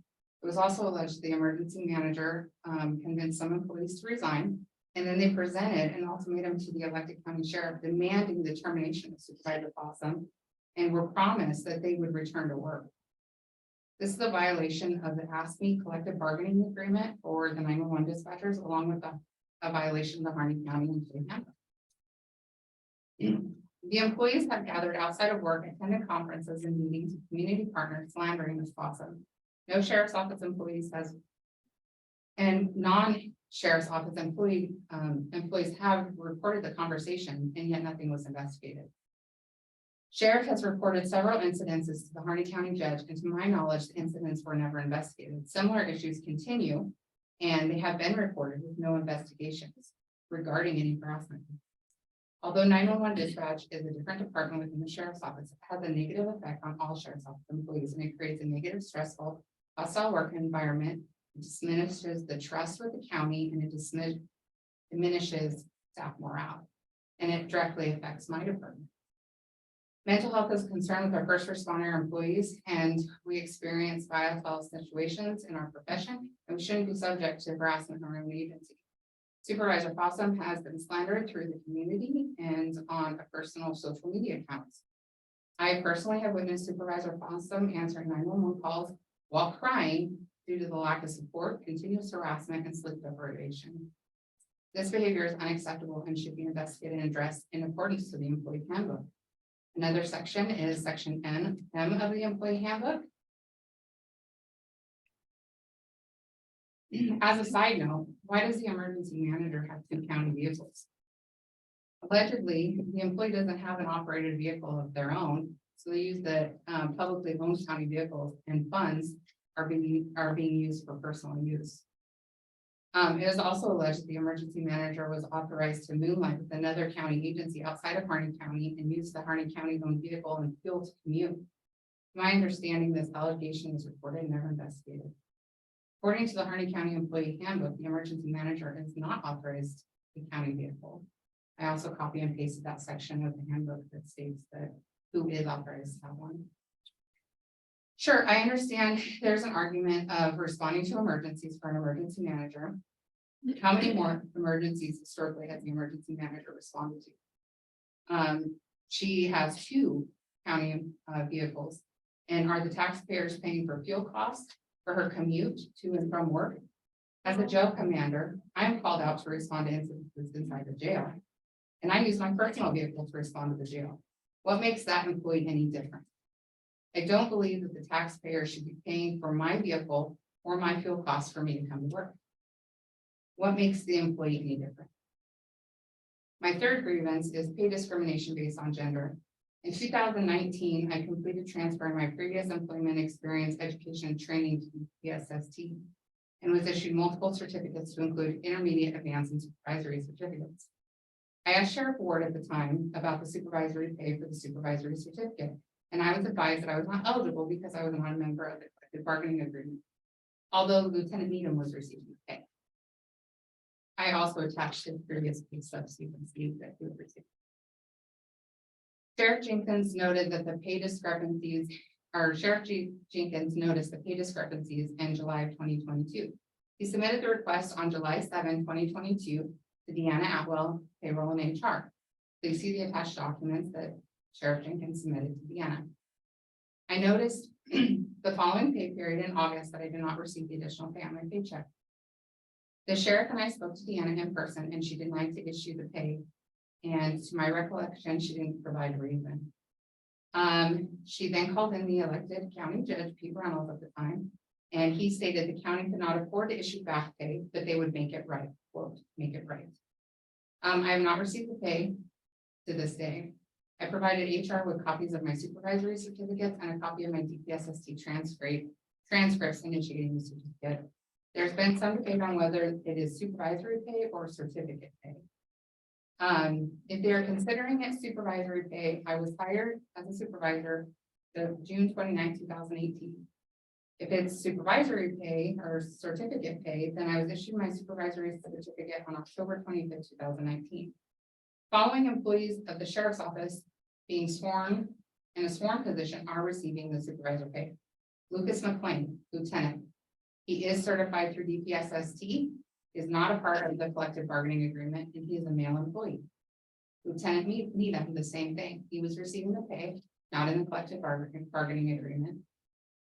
Sergeant Aaron Todd, male employee. He is not granted the DPSST certification, but he is a part of the collective bargaining agreement. Don Reynolds, male employee. He is not granted the supervisory certificate through the collective bargaining agreement, but he is in the collective bargaining agreement. Roger Stampede, male employee. He is not a supervisor, and he is not issued the supervisory certificate through DPSST. The following supervisors that are sworn are not receiving the pay. Myself and Lottie Presley, who's also a female supervisor. So in other words, all male supervisors at the sheriff's office are receiving this pay, and the 2 female certified sworn supervisors are not. According to case law, Daniel v. Board of County Commissioners for Josephine County in 2007, the county court doesn't have the authority to deny an elected sheriff to authorize certificate or supervisor's pay or pay. So why does the Atwell payroll and HR have the authority to tell 2 elected officials, the sheriff and the county judge, she is not going to grant the pay? It pains me to hear that we have good employees that we when we present the proper paperwork for their performance raises, they break down and cry because they feel unappreciated and sometimes harassed without the appropriate action being taken. There are other female employees in the county, not just in the sheriff's office, that are experiencing similar pay inequality based on gender, but they don't want to come forward in fear of retaliation. Another factor is that historically, the HR department controls people's wages with or without the approval of elected officials. And she's also the person that the policy referenced to file a complaint of discrimination. So how do we have people that are supposed to be going and filing complaints? Nobody is doing the investigation, and the complaint is against that department who makes decisions on who gets wages and who doesn't. Again, there has been several issues reported with evidence by sheriff regarding the HR department with no actions being taken. I believe the HR payroll department needs to be investigated and audited, and the county should form an independent committee to conduct audits of employees' historical pay and raises. Establish a fair and equal pay scale that's open to the public, and a policy and procedure moving forward. In accordance to section 1 of the Harney County Employee Handbook, I have submitted a complaint to Bully on the pay and wage division and the Bully Civil Rights Division regarding these issues I've expressed. Furthermore, I intend to file a complaint with the U.S. Equal Opportunity Commission. Please let me know if you have any additional questions for consideration in this matter moving forward.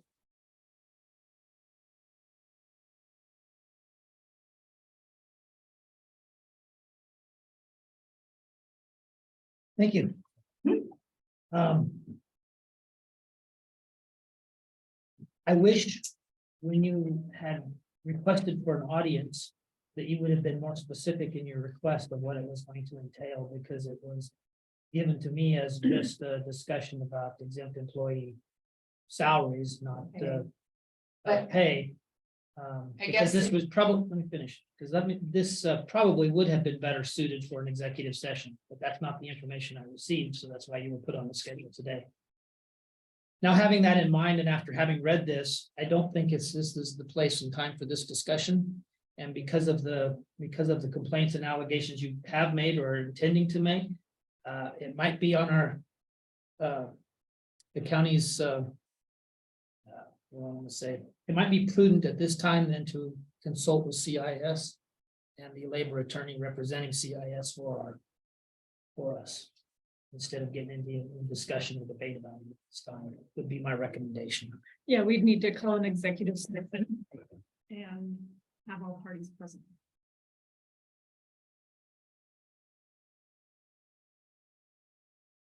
Yeah, and first time we've heard it. So, you know. The So- three people sitting here. So with that in mind, I mean, I reported it to each person. Yeah, I have heard. I've not heard it. I told you on the phone the other day. That wasn't anything like this. Oh, no, it wasn't in writing. and again, I don't want to get into the debate of it, but this is the first I've heard of any of these allegations in this arena or whatever, in this context. I mean, I know we've talked about compensation in other matters, other formats, but not to this context. So at this time, I would, I'm gonna say we're gonna table it. I would say on March 2nd, Lieutenant Worley and I were in your office and she specifically brought this up. Just refresh your memory. Not as a discrimination. As discrimination, I'm not gonna debate it. I'm not gonna debate it at this time. So we will take. You should say who you were since it's being recorded. Lucas McLean, Lieutenant with Harney County Sheriff. So at this time, I'm gonna say that we table this and consult with the CIS labor attorney. And we'll schedule an executive session later on to discuss it further. I recommend that we do that sooner than later, though. Yes, definitely. And Ms. Fossum, as you were mentioned in this, are you also going to be requesting an executive session with the court? That seems pretty. Yes. I mean, that doesn't need to be combined. All right, so we will table this item and consult with those we need to consult with and schedule an executive session as soon as possible. Hopefully, we can do it by the next county court session. If, or sooner if we need to call just an executive session in and of itself. Yeah, we can do those outside of a regular court meeting. So. Thank you.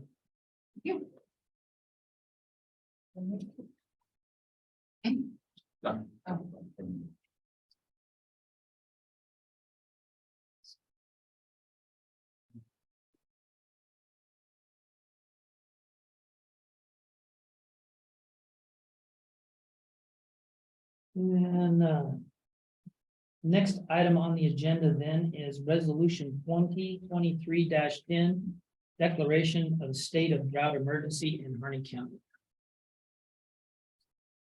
Was that attached anywhere?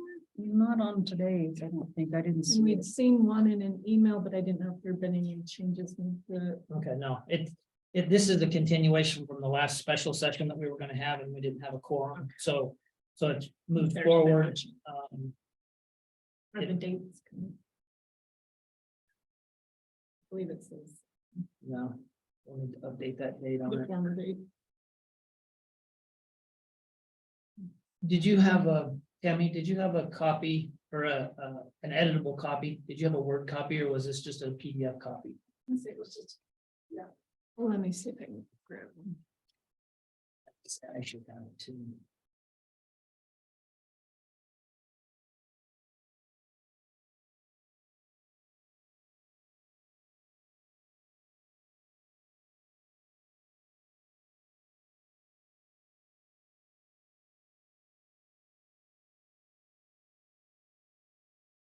Since we changed over the email, when I go to search files, it doesn't want to search past the new email address. Oh no, is that right? Yeah, like you have to go That's- back in I and need plug in my the search old function. ending to their email and get Oh, it to search that. interesting. further.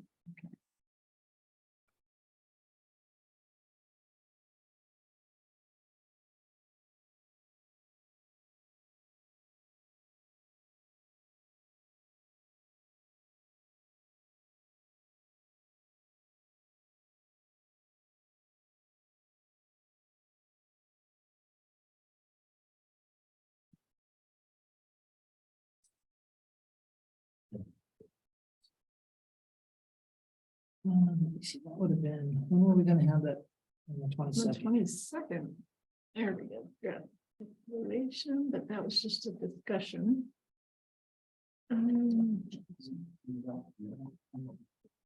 Yes.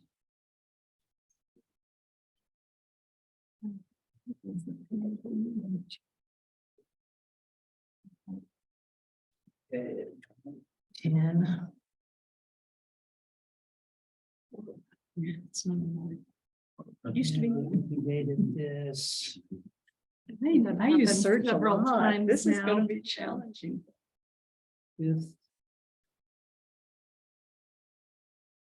Fifth day of April. Will that come out in the clerk's office? So I'll grab it. Yeah. I'll send it to that. friend. Okay. Yeah. Yeah.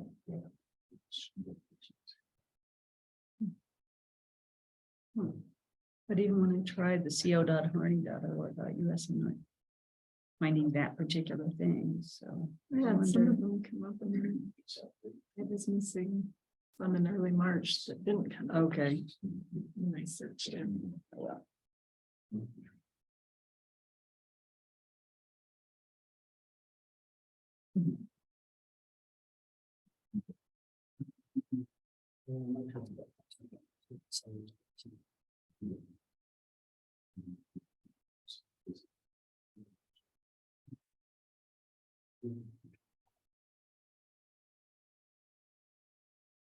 There will be one more. Okay. Two, I'm sorry. didn't we? Just one more. Yeah.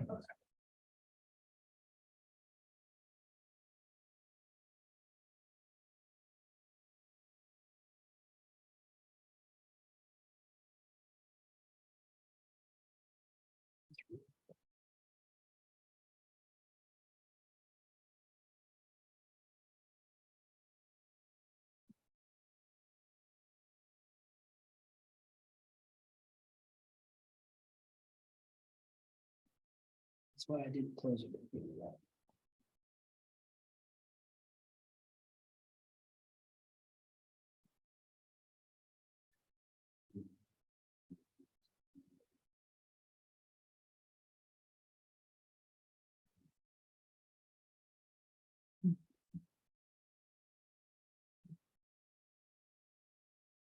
Yeah.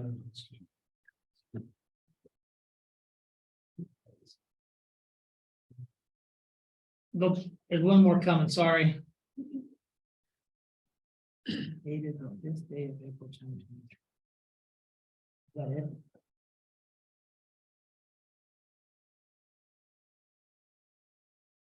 So these ones.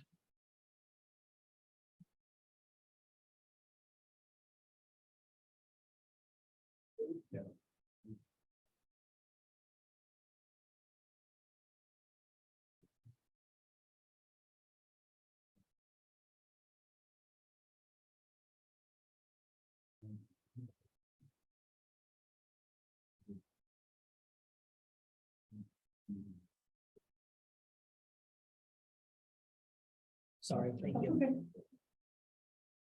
Okay.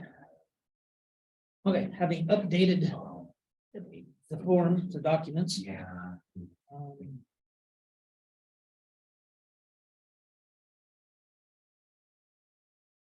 The letter. Because of drought conditions continuing, Deschutes County has already declared their disaster emergency status for the drought emergency status for the year. And as a neighboring county, we qualify for any assistance under that as well. But it was March of last year when the county declared the drought emergency status, and we're right in line with that. And even though we have an abundance of snow this year, and our aquifer levels, our ground conditions and everything are still a result of that drought status. So it is proposed that we initiate the state of drought emergency in Harney County. I make a motion to approve resolution 2023-10 in the matter of declaring a state of drought emergency in Harney County. I second. I have a motion and it's been seconded to, in the matter of declaring a state of drought emergency in Harney County, resolution 2023-10. Any further discussion? And also in accompanying with this is a letter to Ryan Andrews, Oregon Water Resource Department, co-chair Oregon Drought Readiness Council, Ryan Andrews, and Tracy Nail, Operations and Preparedness Manager, Oregon Office of Emergency Management, co-chair. Just real quick, like Harney County by and through its county elected officials requests that the governor of Oregon issue an executive order for all of Harney County under the provisions of ORS 536 as a direct result of severe and continuing projected drought conditions. Harney County agricultural and livestock industries and related economy are suffering widespread and severe economic damage, potential injuries and loss of property resulting from extreme weather conditions within Harney County. Annual water supplies available for irrigators and ranchers within Harney County are from winter snowpack, which is while up this year, we are still listed in extreme drought. And we have had long-term severe temperature impacts in the Harney Basin. Those conditions result in a loss of economic stability, pasture shortages, decrease in feed production, more calf deaths, later livestock turnout dates, shortened growing season, and decreased water supplies for Harney County agricultural and livestock producers. This also causes our natural resources, recreational tourism, and related economies to experience widespread and severe damage resulting from extreme weather conditions within the county. In addition, if a multi-year cumulative drought occurs, it will result in decreased fuel moisture and early onset fire danger.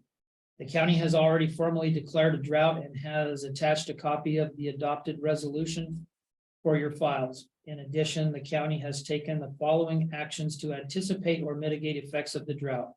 Livestock producers are already thinning their herds, which results in lost profits and will trickle to food shortages. Agricultural procedures of hay and feed, producers of hay and feed have cut back their planting, which will result in shortages for the next season.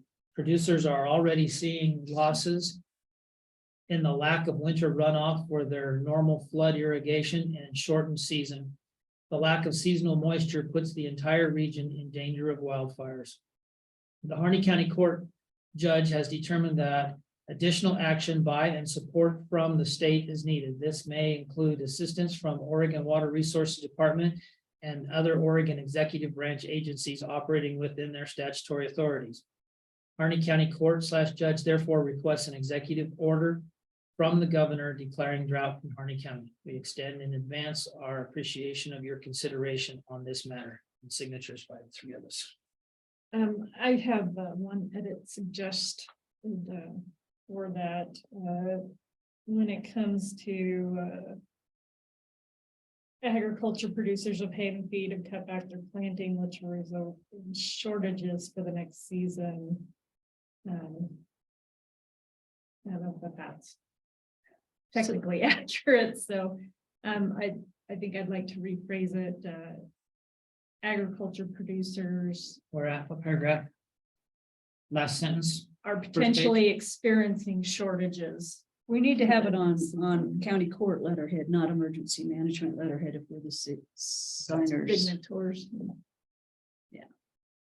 So it's towards the bottom of the first page. Agricultural producers. Producers project shortages in the next season.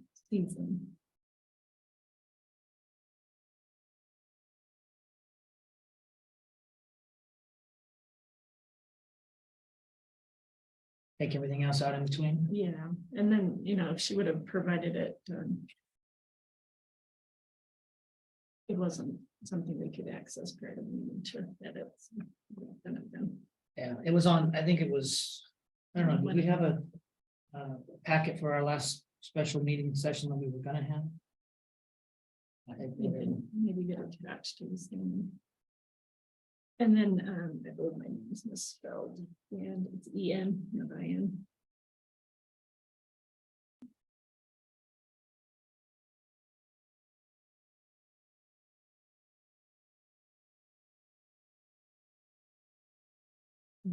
Don't know if I have, you want your on county court letterhead? Yes, that's what we typically would send it under. If she was signing it, it'd be her letterhead. I'm not sure if I have a copy of them. Well, it would, if we were under emergency management, it would justify having two cars, right? We did bring that up before. That is something that has been discussed. Not addressed. I hope.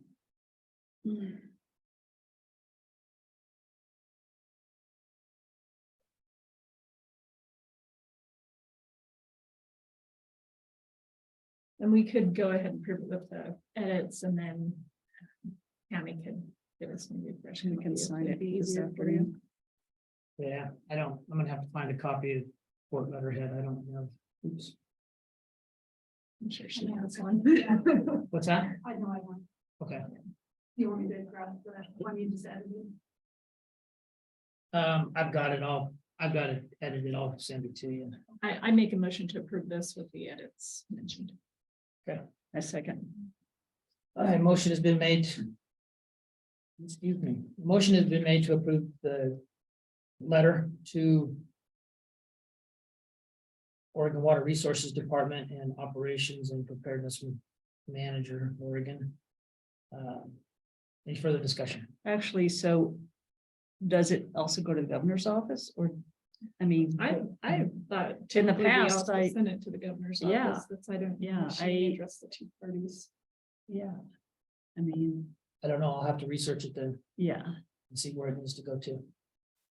I'll look for last year's Okay. letter.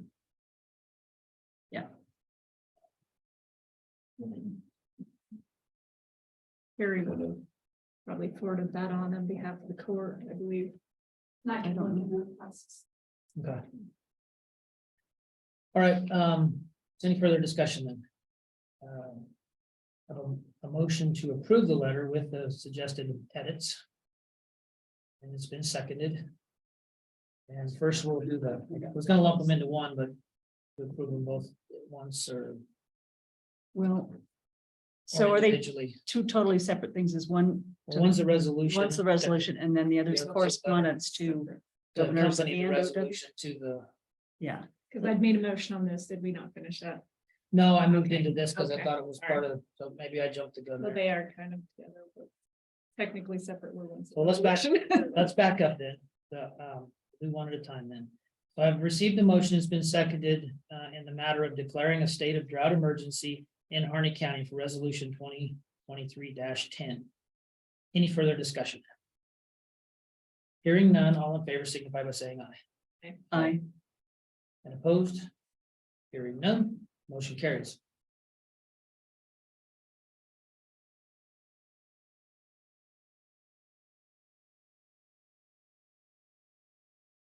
Can we help you? Official. How are you doing? No, I just want to see what's going on. Just being an upstanding citizen is all. Good to see you, Kevin.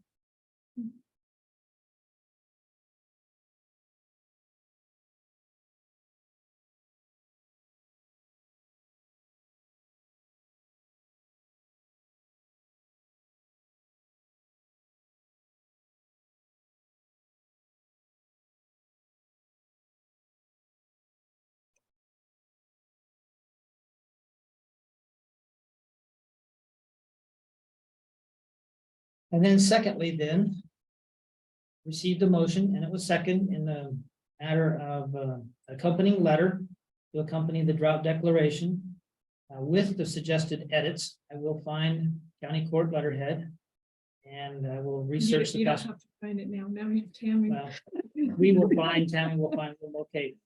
County court letterhead and also research to see if it needs to be addressed or if the previous one was addressed to the governor's office as well.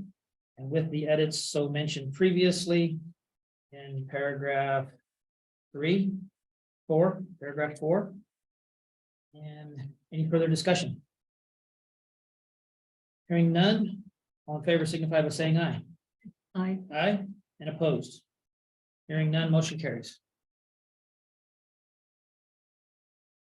Well, we should, if you're both gonna be around for a little bit, we should be able to get that done real quick this afternoon. Perfect. That's it for new business. what was that number D there? Huh? Interfund transfer. Is- Oh, where's that? Oh, there it is. Sorry, I covered up. And was that? Did we get that ahead of time? Because it's This not one? in the packet. There, it's not in the packet. Not online, so Okay. we. So we need to add all this stuff to the packet, but, so it's, whereas ORS 294.463 allows transfers within a given fund between appropriated categories, and whereas such transfers must be authorized. It's a transfer from the Druzy Disposal Fund 209, personal services. From materials and supplies to personal services of $500, decrease in materials and supplies, increase by the same amount in personal services. And a transfer from in the BLM sheriff contract 220 from material and supply by $4,500 to personal services of the same amount, $4,500. And whereas these are two separate categories, personal services and material supplies is where the need for the transfer arises from. Any idea why the increased amount for the BLM personnel? Does it allocation? have any documentation attached? It does, but I can did simplify it they- and say that the revenue or the labor costs exceeded the grant. Because. Why? If you don't, just Well, in I'm general, gonna say it wasn't budgeted for. It wasn't budgeted to cover to cover the salary based on the amount of the grant. Is There was that no something that transfer. in There the was no future can transfer. be? That we could ask for more so that is covered in the future or not? I doubt it. My past knowledge, experience with it, the BLM contract is a set amount, flat amount. Oh, It's not based on what we pay. so we're not exceeding the overall funding line. It's just these categories Yeah. within. They had appropriated funds for vehicle maintenance and whatnot that apparently hadn't been expended, so they're reallocating from one category to the other. But there's no built-in transfer line from general fund to this fund where that deputy is paid out of, so may have to look at that in this budget year. If salaries are gonna continue to rise, then the general fund is gonna have to cover it. So from your past experience, can you speak at all to the BLM side as far as what dictates that funding amount? I wasn't part of the negotiations prior to my retirement from that agency. My role was as a monitor, just to monitor the contract and whatnot. But Executed. yeah, well, not really even executed, just a monitor, what the reports were that were turned into the agency. So the dollar amount in the contract was negotiated at a different level than I was at that.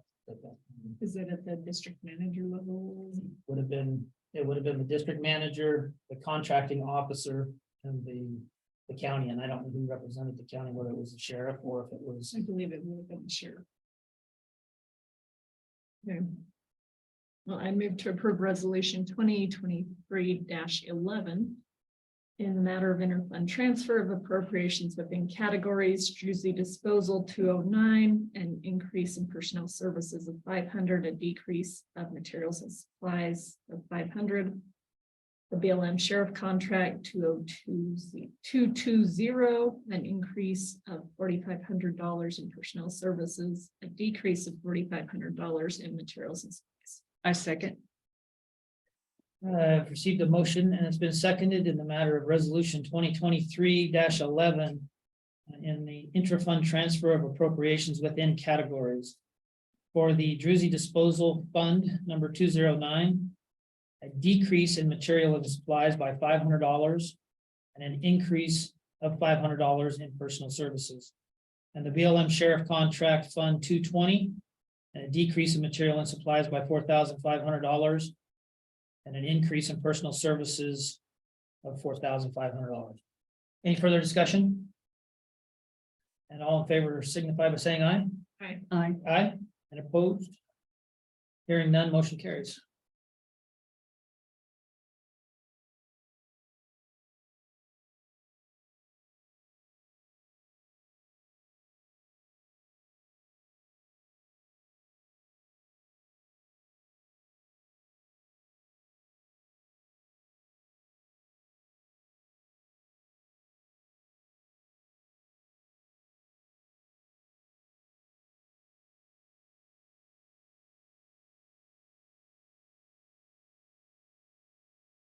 That brings us to the end of new business. Public water notices should be in the packet. Are they in the packet? Okay, public water notices should be available in the agenda package for review by the public.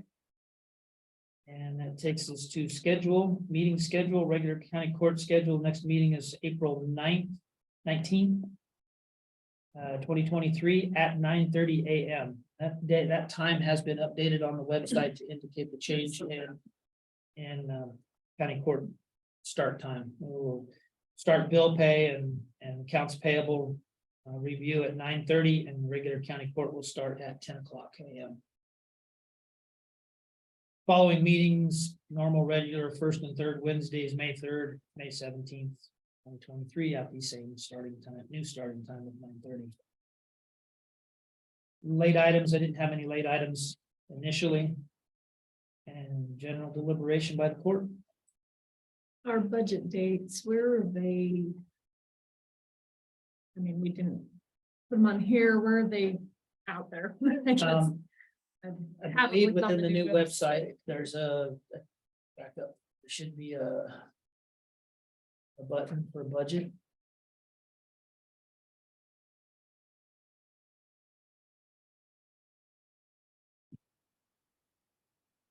Have you notified the departments of their schedules at this point? Working on.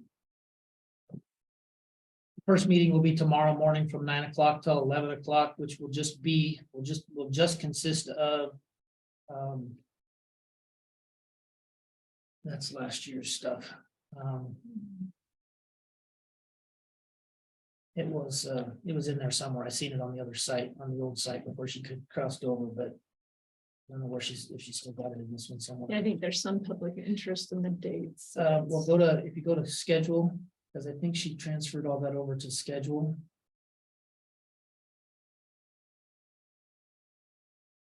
Down at the bottom, I think there's. Keep going. Oh.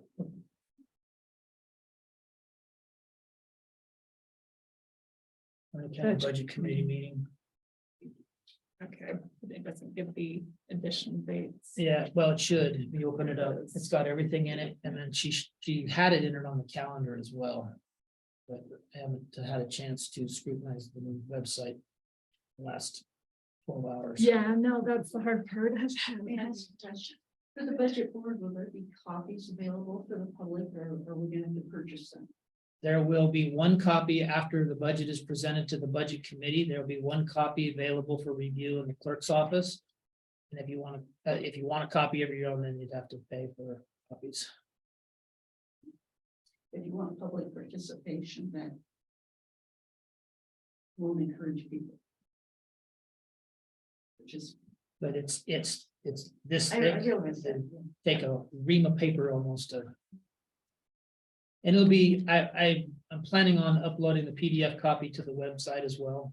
So there'll be website access for it and a hard copy review available in the clerk's office. So the first meeting is tomorrow from 9 to 11, and the plan for tomorrow is to present the proposed budget. Well, first off, we'll have to select a chair for the budget committee. We'll select a chair, we'll present the proposed budget and the budget message, and give the elected officials compensation committee their marching orders. And that's pretty much all I had scheduled for tomorrow, just some roundtable discussion possibly, but So will the elected official compensation board members be present?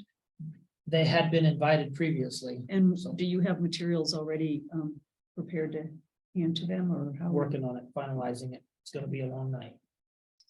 I didn't get did, departments back. I didn't get the fair board back until yesterday. I did reach I out didn't to, get departments from upstairs back until this morning. on the comparable pay of elected officials, county elected officials, I did reach out to AOC because they used to have an annual survey that was available, and they haven't done it since 2019. And so they confirmed to me they haven't done it yet. They haven't gotten back to doing it. So I will make mine not quite as late a night as you, and I will go ahead and though, at least the stuff that was done by previous board a year or two ago, I'll just, what you do when you don't have that survey is you go to each county, comparable county that in the past people have considered comparable counties, and you just, most of them have their budget posted. And you just find where it is and put in the salaries. I can, for what it's worth, do that. So you have that for them. Yeah. If you'd I think most of what you presented to them a year or two ago. it's yeah, it's not the latest and greatest Yeah. with And in that I haven't touched it. since based I on gave it that, to them. is the instructions that I was gonna create for them, so, but I guess if you want to look at it and then look and see if any changes. I mean, I have my folder since I was one who created a lot, and I'll just make the pen changes if you want. Yeah, I'm I open mean, to. I don't mind doing that. It might take a little while. And we have the CRT tonight. I'm gonna do that from home. I'm gonna zoom in. Yes. Just Brian Hughes with the question. So do you have the bank of days that you're thinking the department heads will be presenting, just so I can start looking? Do we have at least? I do have them, I haven't sent it out yet. Well, and the 13th, the 27th of this month, May 8th and May 11th, and then potentially May 18th. And so that is on the website Okay. under that new link. You click a couple times. But yeah, no, it's, That's when we if get you can ready at to least, vote. you know, acknowledge that those are potential dates. Okay, so I just need to look at things and anyway. Well, and then if there's one that doesn't work, then you could, you know. let it Yeah, go. I just want to be starting to think that. Right. So, okay, thank you. The 11th, the second meeting, the 11th will be, Is it the 11th? April 11th, isn't it? No, 13th. April 13th. yeah, May 11th. I was gonna say. Will be the assessor's office, the clerk's office, all those entities that are required to get it done first for the capital grant.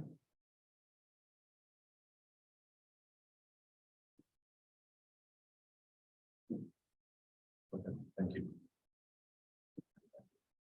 Thanks. Rick, do you have any input on any of that? No, Not at this point. not at this point. There. Any other general deliberations?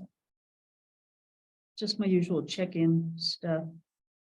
Coordination, again, you say you're gonna handle doing the DEQ recycling modernization survey by April 14th. I just sent an email. I've been waiting on information from the DEQ representative out of Bend, and I just sent her an email yesterday asking her for the narrative that she was supposed to supply to us for that purpose. Right. And I don't know if I've gotten it yet or not in here. Hopefully I'll have it today. It'll only take 3 minutes to do. 5 Right, minutes right. to do. I just know. Yeah. I would, and then, I was just wondering, if the Wolf Committee or if you or whatever have had any or plan to have any meetings in Jersey or Crane, was that ever mentioned? in the past? If so, how'd they go? If you had them? There was just a lot of phone tag on a lot of that. There's no updates per se, and so we decided instead of holding a meeting, we just had a little email with all the committee members letting them know the dates of application for the compensation grant. I contacted Susan Roberts from Wallowa County and asked her to send me all of their stuff. And so I used her information to help us fill out ours. We got it filled out, like I say, just by email with each other. And I submitted it and emailed all the committee members on that email. So is it retroactive for the year, or is it that if you do that, then in the future? So what it does is it allows you, where we submitted it this year, it allows us to access mitigation dollars for this calendar year. It does not allow you to access compensation for depredation because that is on the previous calendar year. Okay. And that's so what I we didn't thought. have any depredations in the previous calendar year to apply for. That, because they have to be official depredations. We do have a depredation in this calendar year. So on the 2024 application, we will be applying for depredation dollars because we do have a depredation to record to be compensated. But there is a very insufficient amount of money in the pot. I testified on House Bill 2633 as well as 2631 with wolf compensation. Those are still in motion. Those would increase the amount of compensation for depredations in those bills. And so if they were to be able to move forward, there was amendments to them that lessened that amount. The original bills were 7 times, like the state of Wyoming, for compensation to acknowledge that it's not just losing one calf or one cow. And so that will play into next year's application, what amount you would be applying for according to those. But because there was an insufficient amount at the state level, ODA is responding to us, giving us all a percentage of what we asked for. Harney County asked for $60,000 to do mitigation, which really only turns into 2 range riders and a few bone piles being able to be covered up. So we were at least asking for that. We won't even be able to receive that. We don't know what kind of decrease we will receive. She said she would get back to us. Who would the Who would do the work, the range riders? So local ranchers can submit application. It's all through the ODA's applications to be able to use dollars for mitigations for those specific things. And so they would apply to the compensation committee for those mitigation dollars, and then they would be awarded those mitigation dollars. That's basically how it was even 5 years ago when I Yeah, was involved. Nothing's changed. with the- What I will do is, Malheur County has, I just went to their website to see if it still has.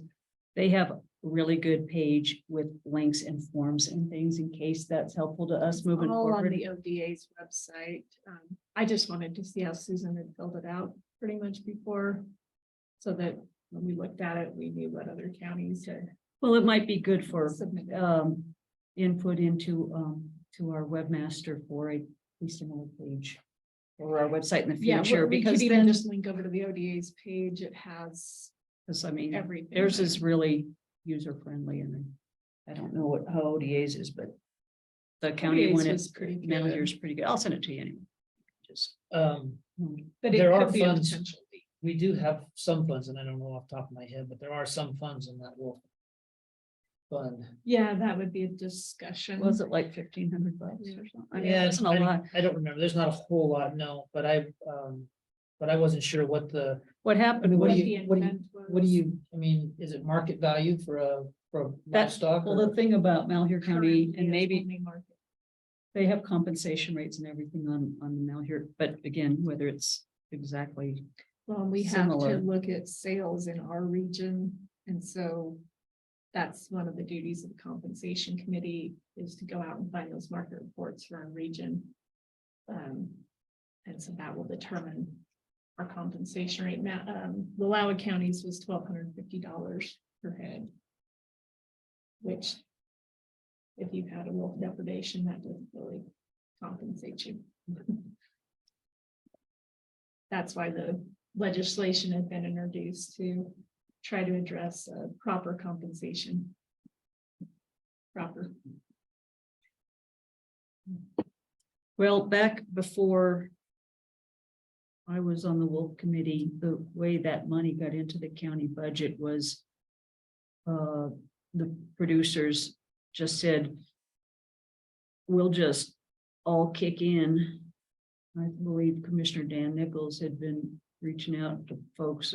Maybe that's not correct. That was what I thought I heard. And the rancher said, well, we'll all just kick in some money and then we'll have our own fund and we'll help each other out that way. And we don't want to go through the state. Well, I think only 3 or 4 people ever kicked in any money.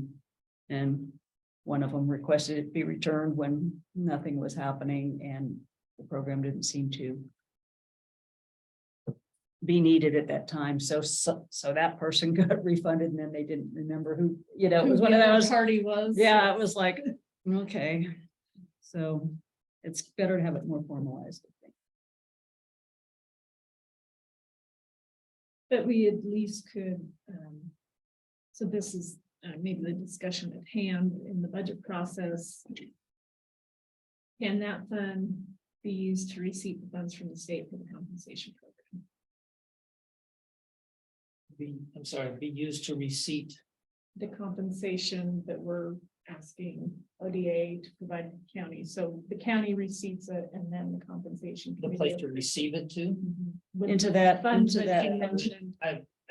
I wouldn't get rid of that fund No. at this point. No. Yeah. No, I'm just saying, could I- it be the? I'll have to look and receipt? see what the resolution that created that fund. I presumed that that's what it was for, but now hearing history, Yeah, it was from That it local was the efforts local. versus state efforts. I didn't know if we would have, state revenue line.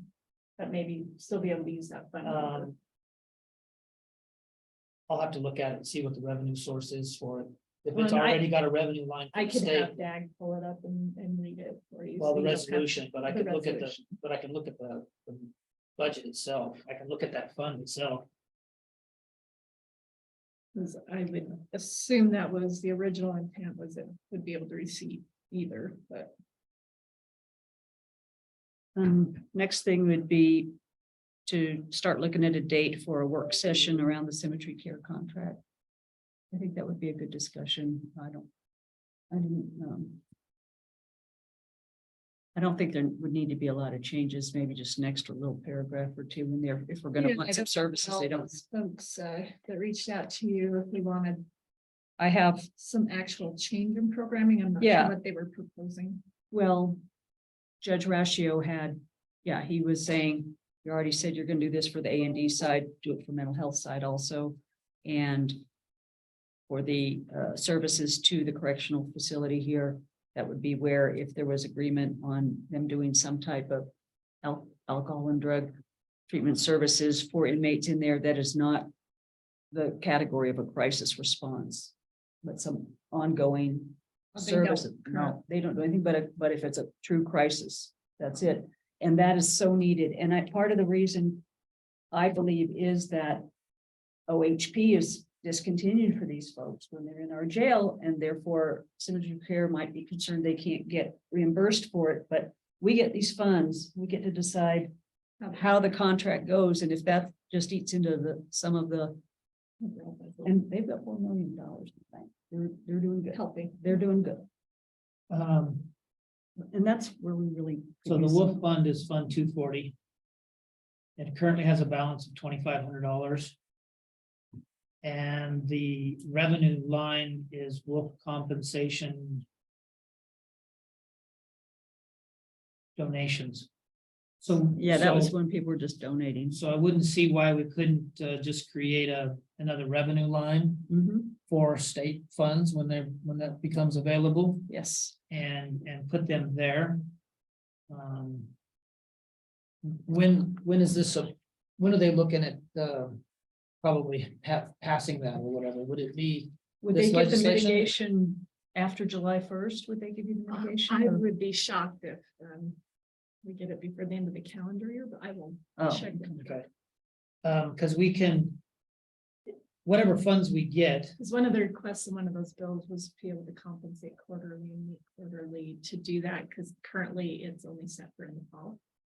And so if that legislation passes, which won't be till June anyway, that's why I can't imagine that they would fund us prior to July 1st, because currently you Yeah. don't have the opportunity to do it quarterly, so.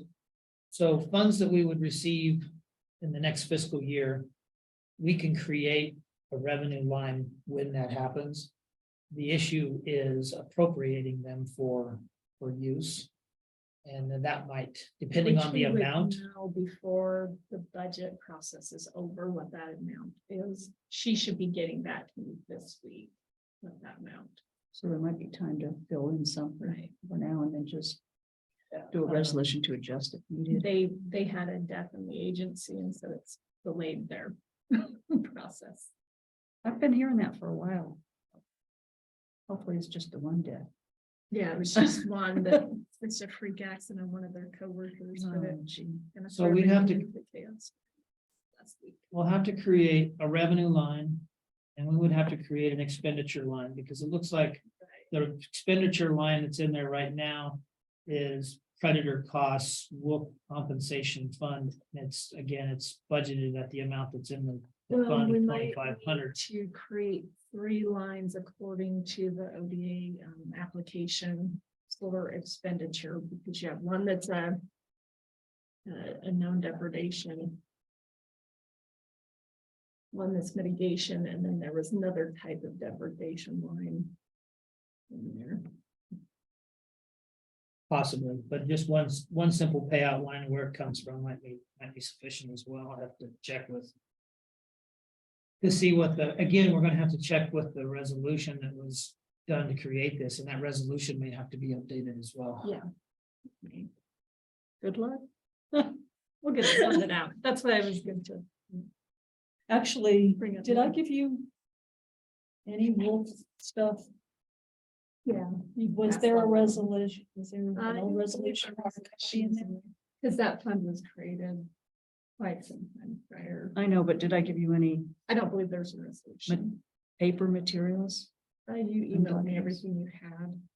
I'll look down, see if there's It was any. mostly meeting paper notes stuff I- and committee information.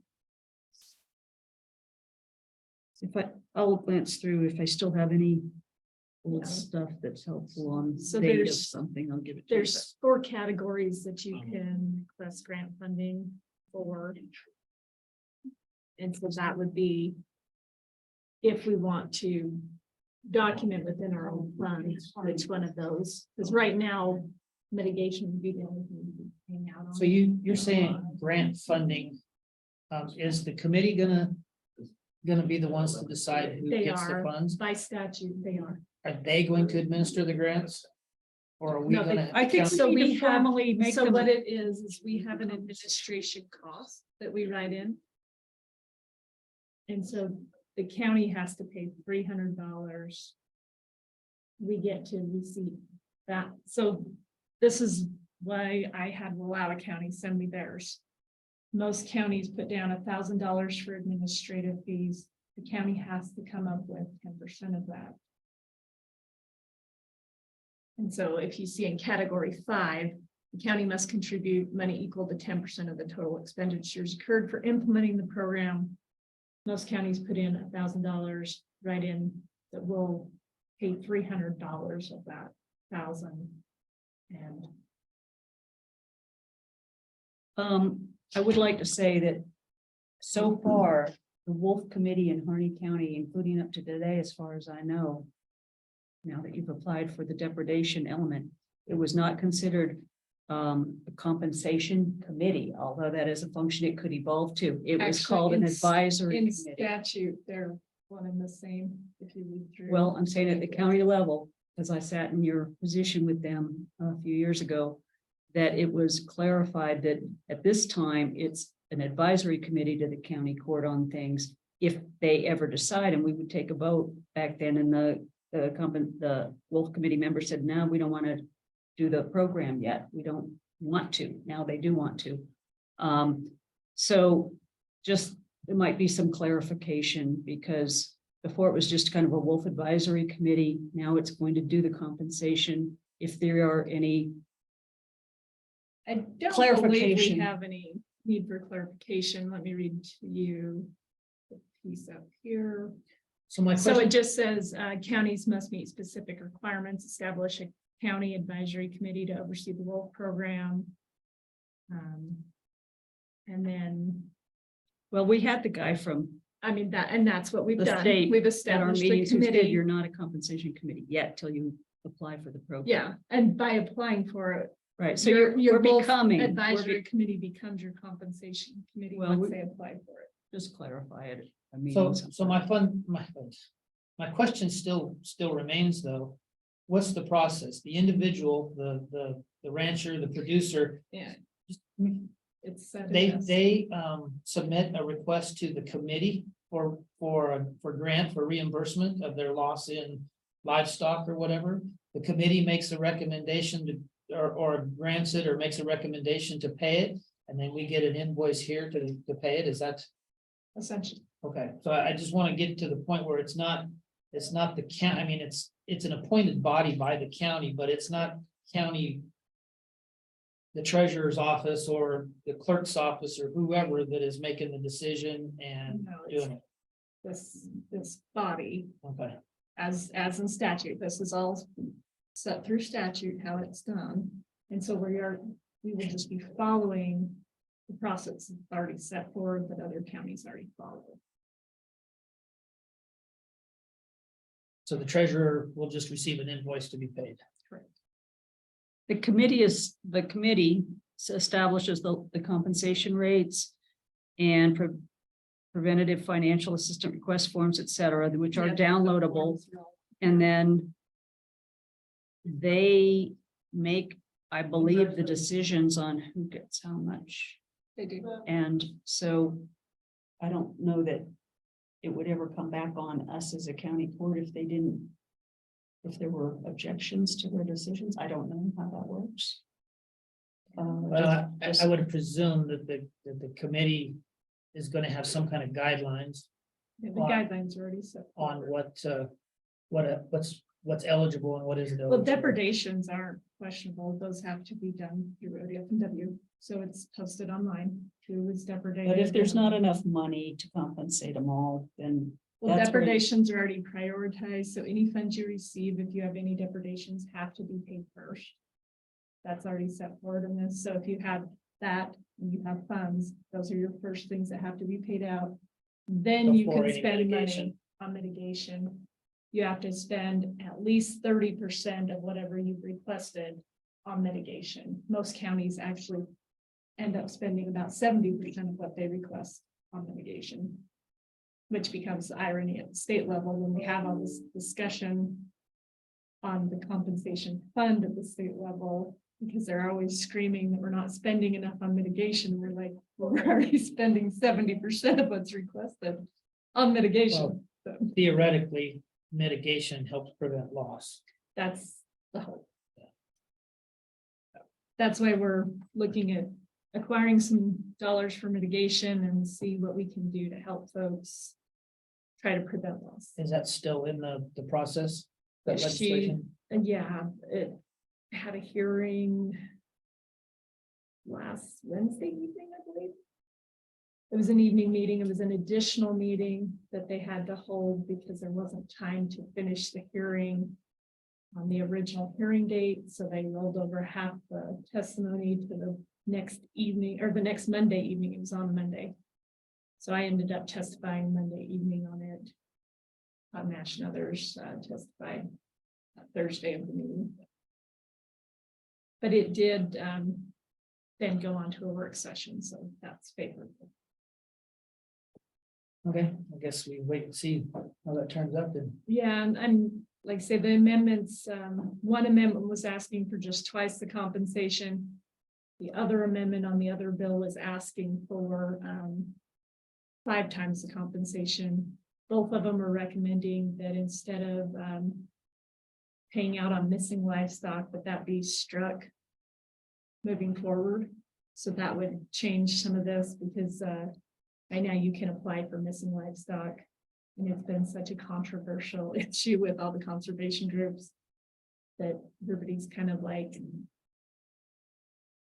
it's only a couple thousand that's ever being paid out in missing livestock. So it's not worth having this constant conflict over.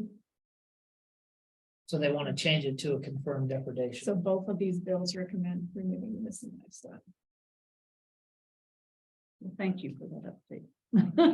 It's a moving situation. Hopefully it'll get better. We had a hard time getting the one position that you don't have filled at this time on that committee because, I mean, I remember Paul Gray was it because he was like, Few people, I'm but less against wolves than anyone else, so I'm happy to do it, but you know. it's you're not really even being for or against. It's just acknowledging that that there's wolves that have been reintroduced and that they're knowledgeable about, you know, the why and you know, it's not really a pro or against position.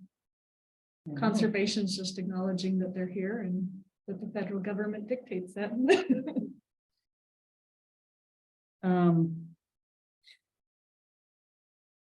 Two things I can type. Just a general question. The way station. That was something that the previous judge wanted to partially man and thought it would create revenue, etc. And are we even doing that anymore?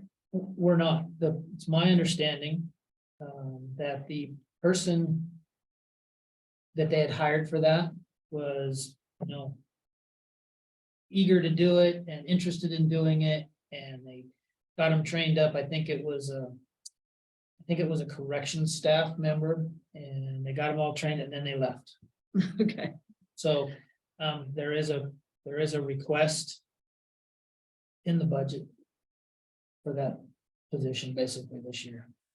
Okay, we'll hear from you. Yeah. And then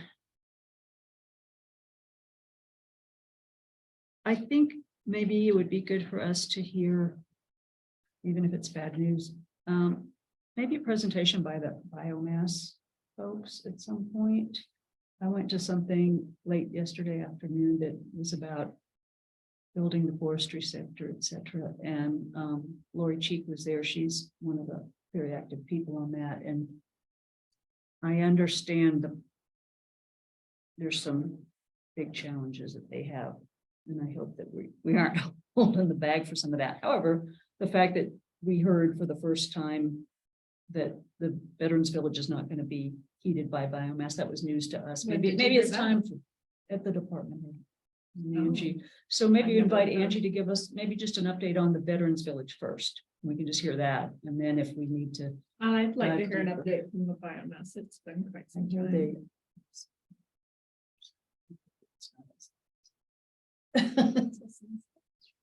Remember when Andrea did a death site with all these millions of dollars they needed?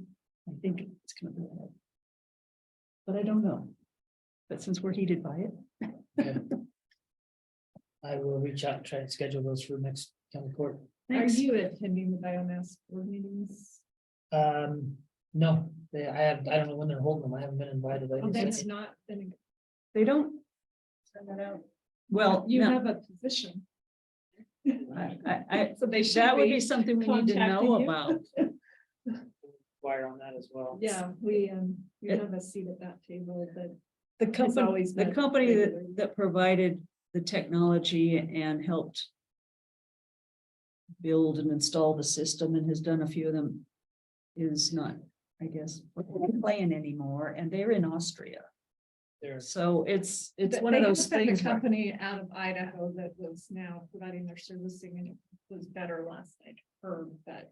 I'm anxious to hear more. Yeah, I didn't hear it formally, I just heard snippets. That's all I have, thank you. Whenever you look at some dates for maybe the cemetery care work session, let all of us know, and we'll try to find a way to attend. Something, maybe give a few options.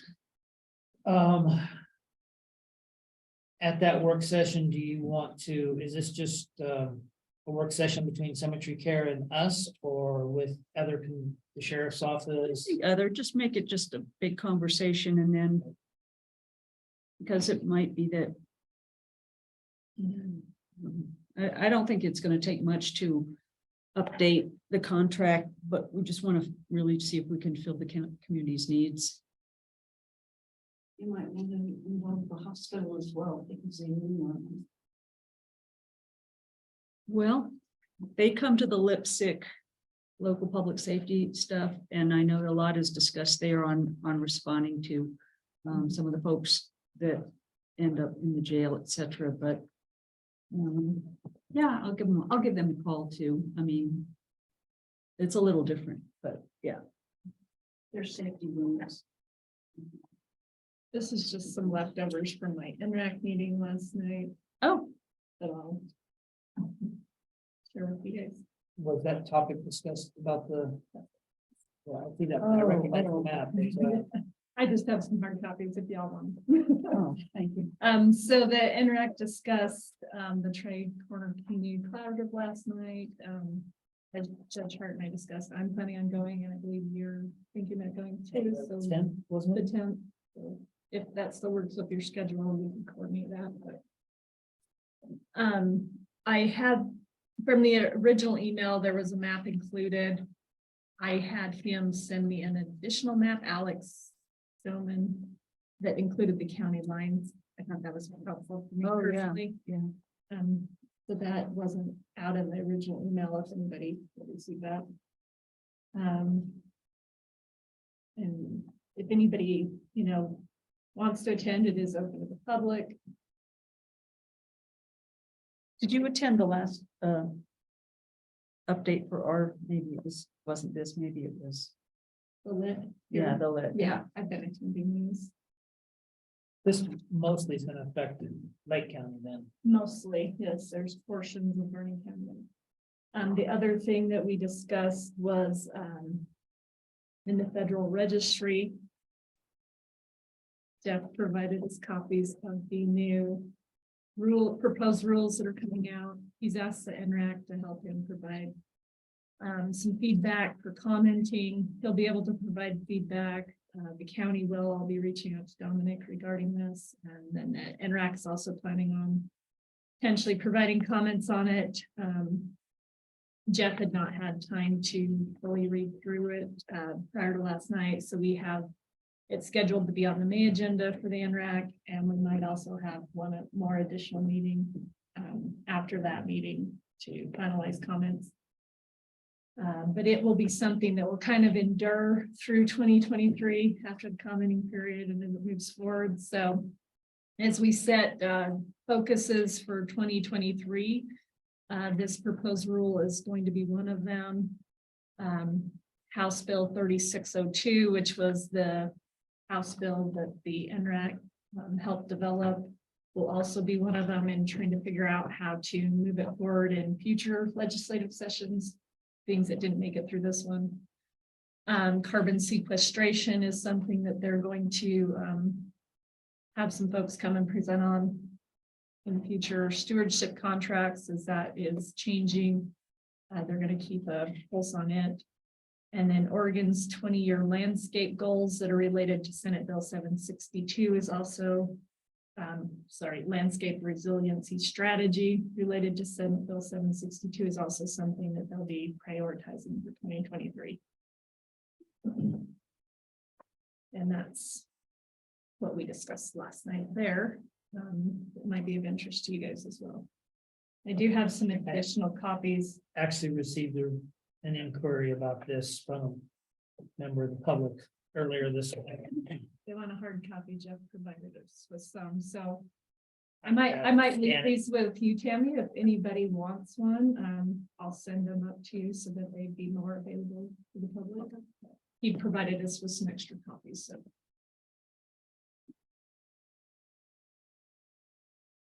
And we can print more, obviously, offline. I was gonna- But he said it printed terribly small. He said when he printed it, he couldn't get the font into, so. Pull out your glasses. Other than that, I cannot think of anything off the top of my head. But, and Thank you for sharing this, show. I appreciate it. yeah. And like I say, after we attend this, we're planning on putting on the May meeting as a. And I saw that you reached out to the person that had emailed an inquiry about. Yeah, and some of that. she hasn't contacted me back. she hasn't? But, Okay. She and I met her, so she wants to, she can.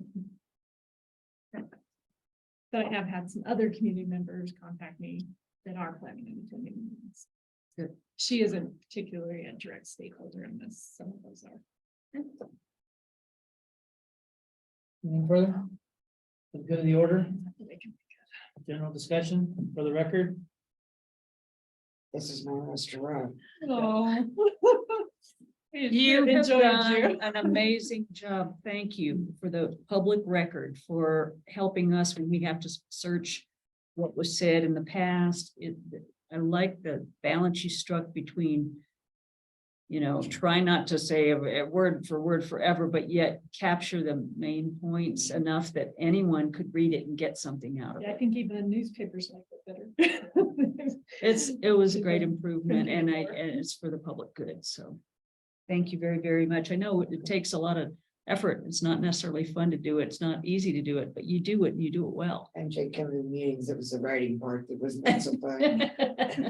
Absolutely. So, Straight up work. so in coming in, Tammy, executive assistant, Tammy in a past life was a newspaper person. So, Wrote it with fluff. yeah, No, you did cut. We'll be fluffy if we have to, but don't worry about it. all right, thank you, everybody. At 2:31 PM, Harney County Court will stand adjourned. Will be adjourned, is adjourned, Yeah. 2:31. Your homework assignment. Days, yes.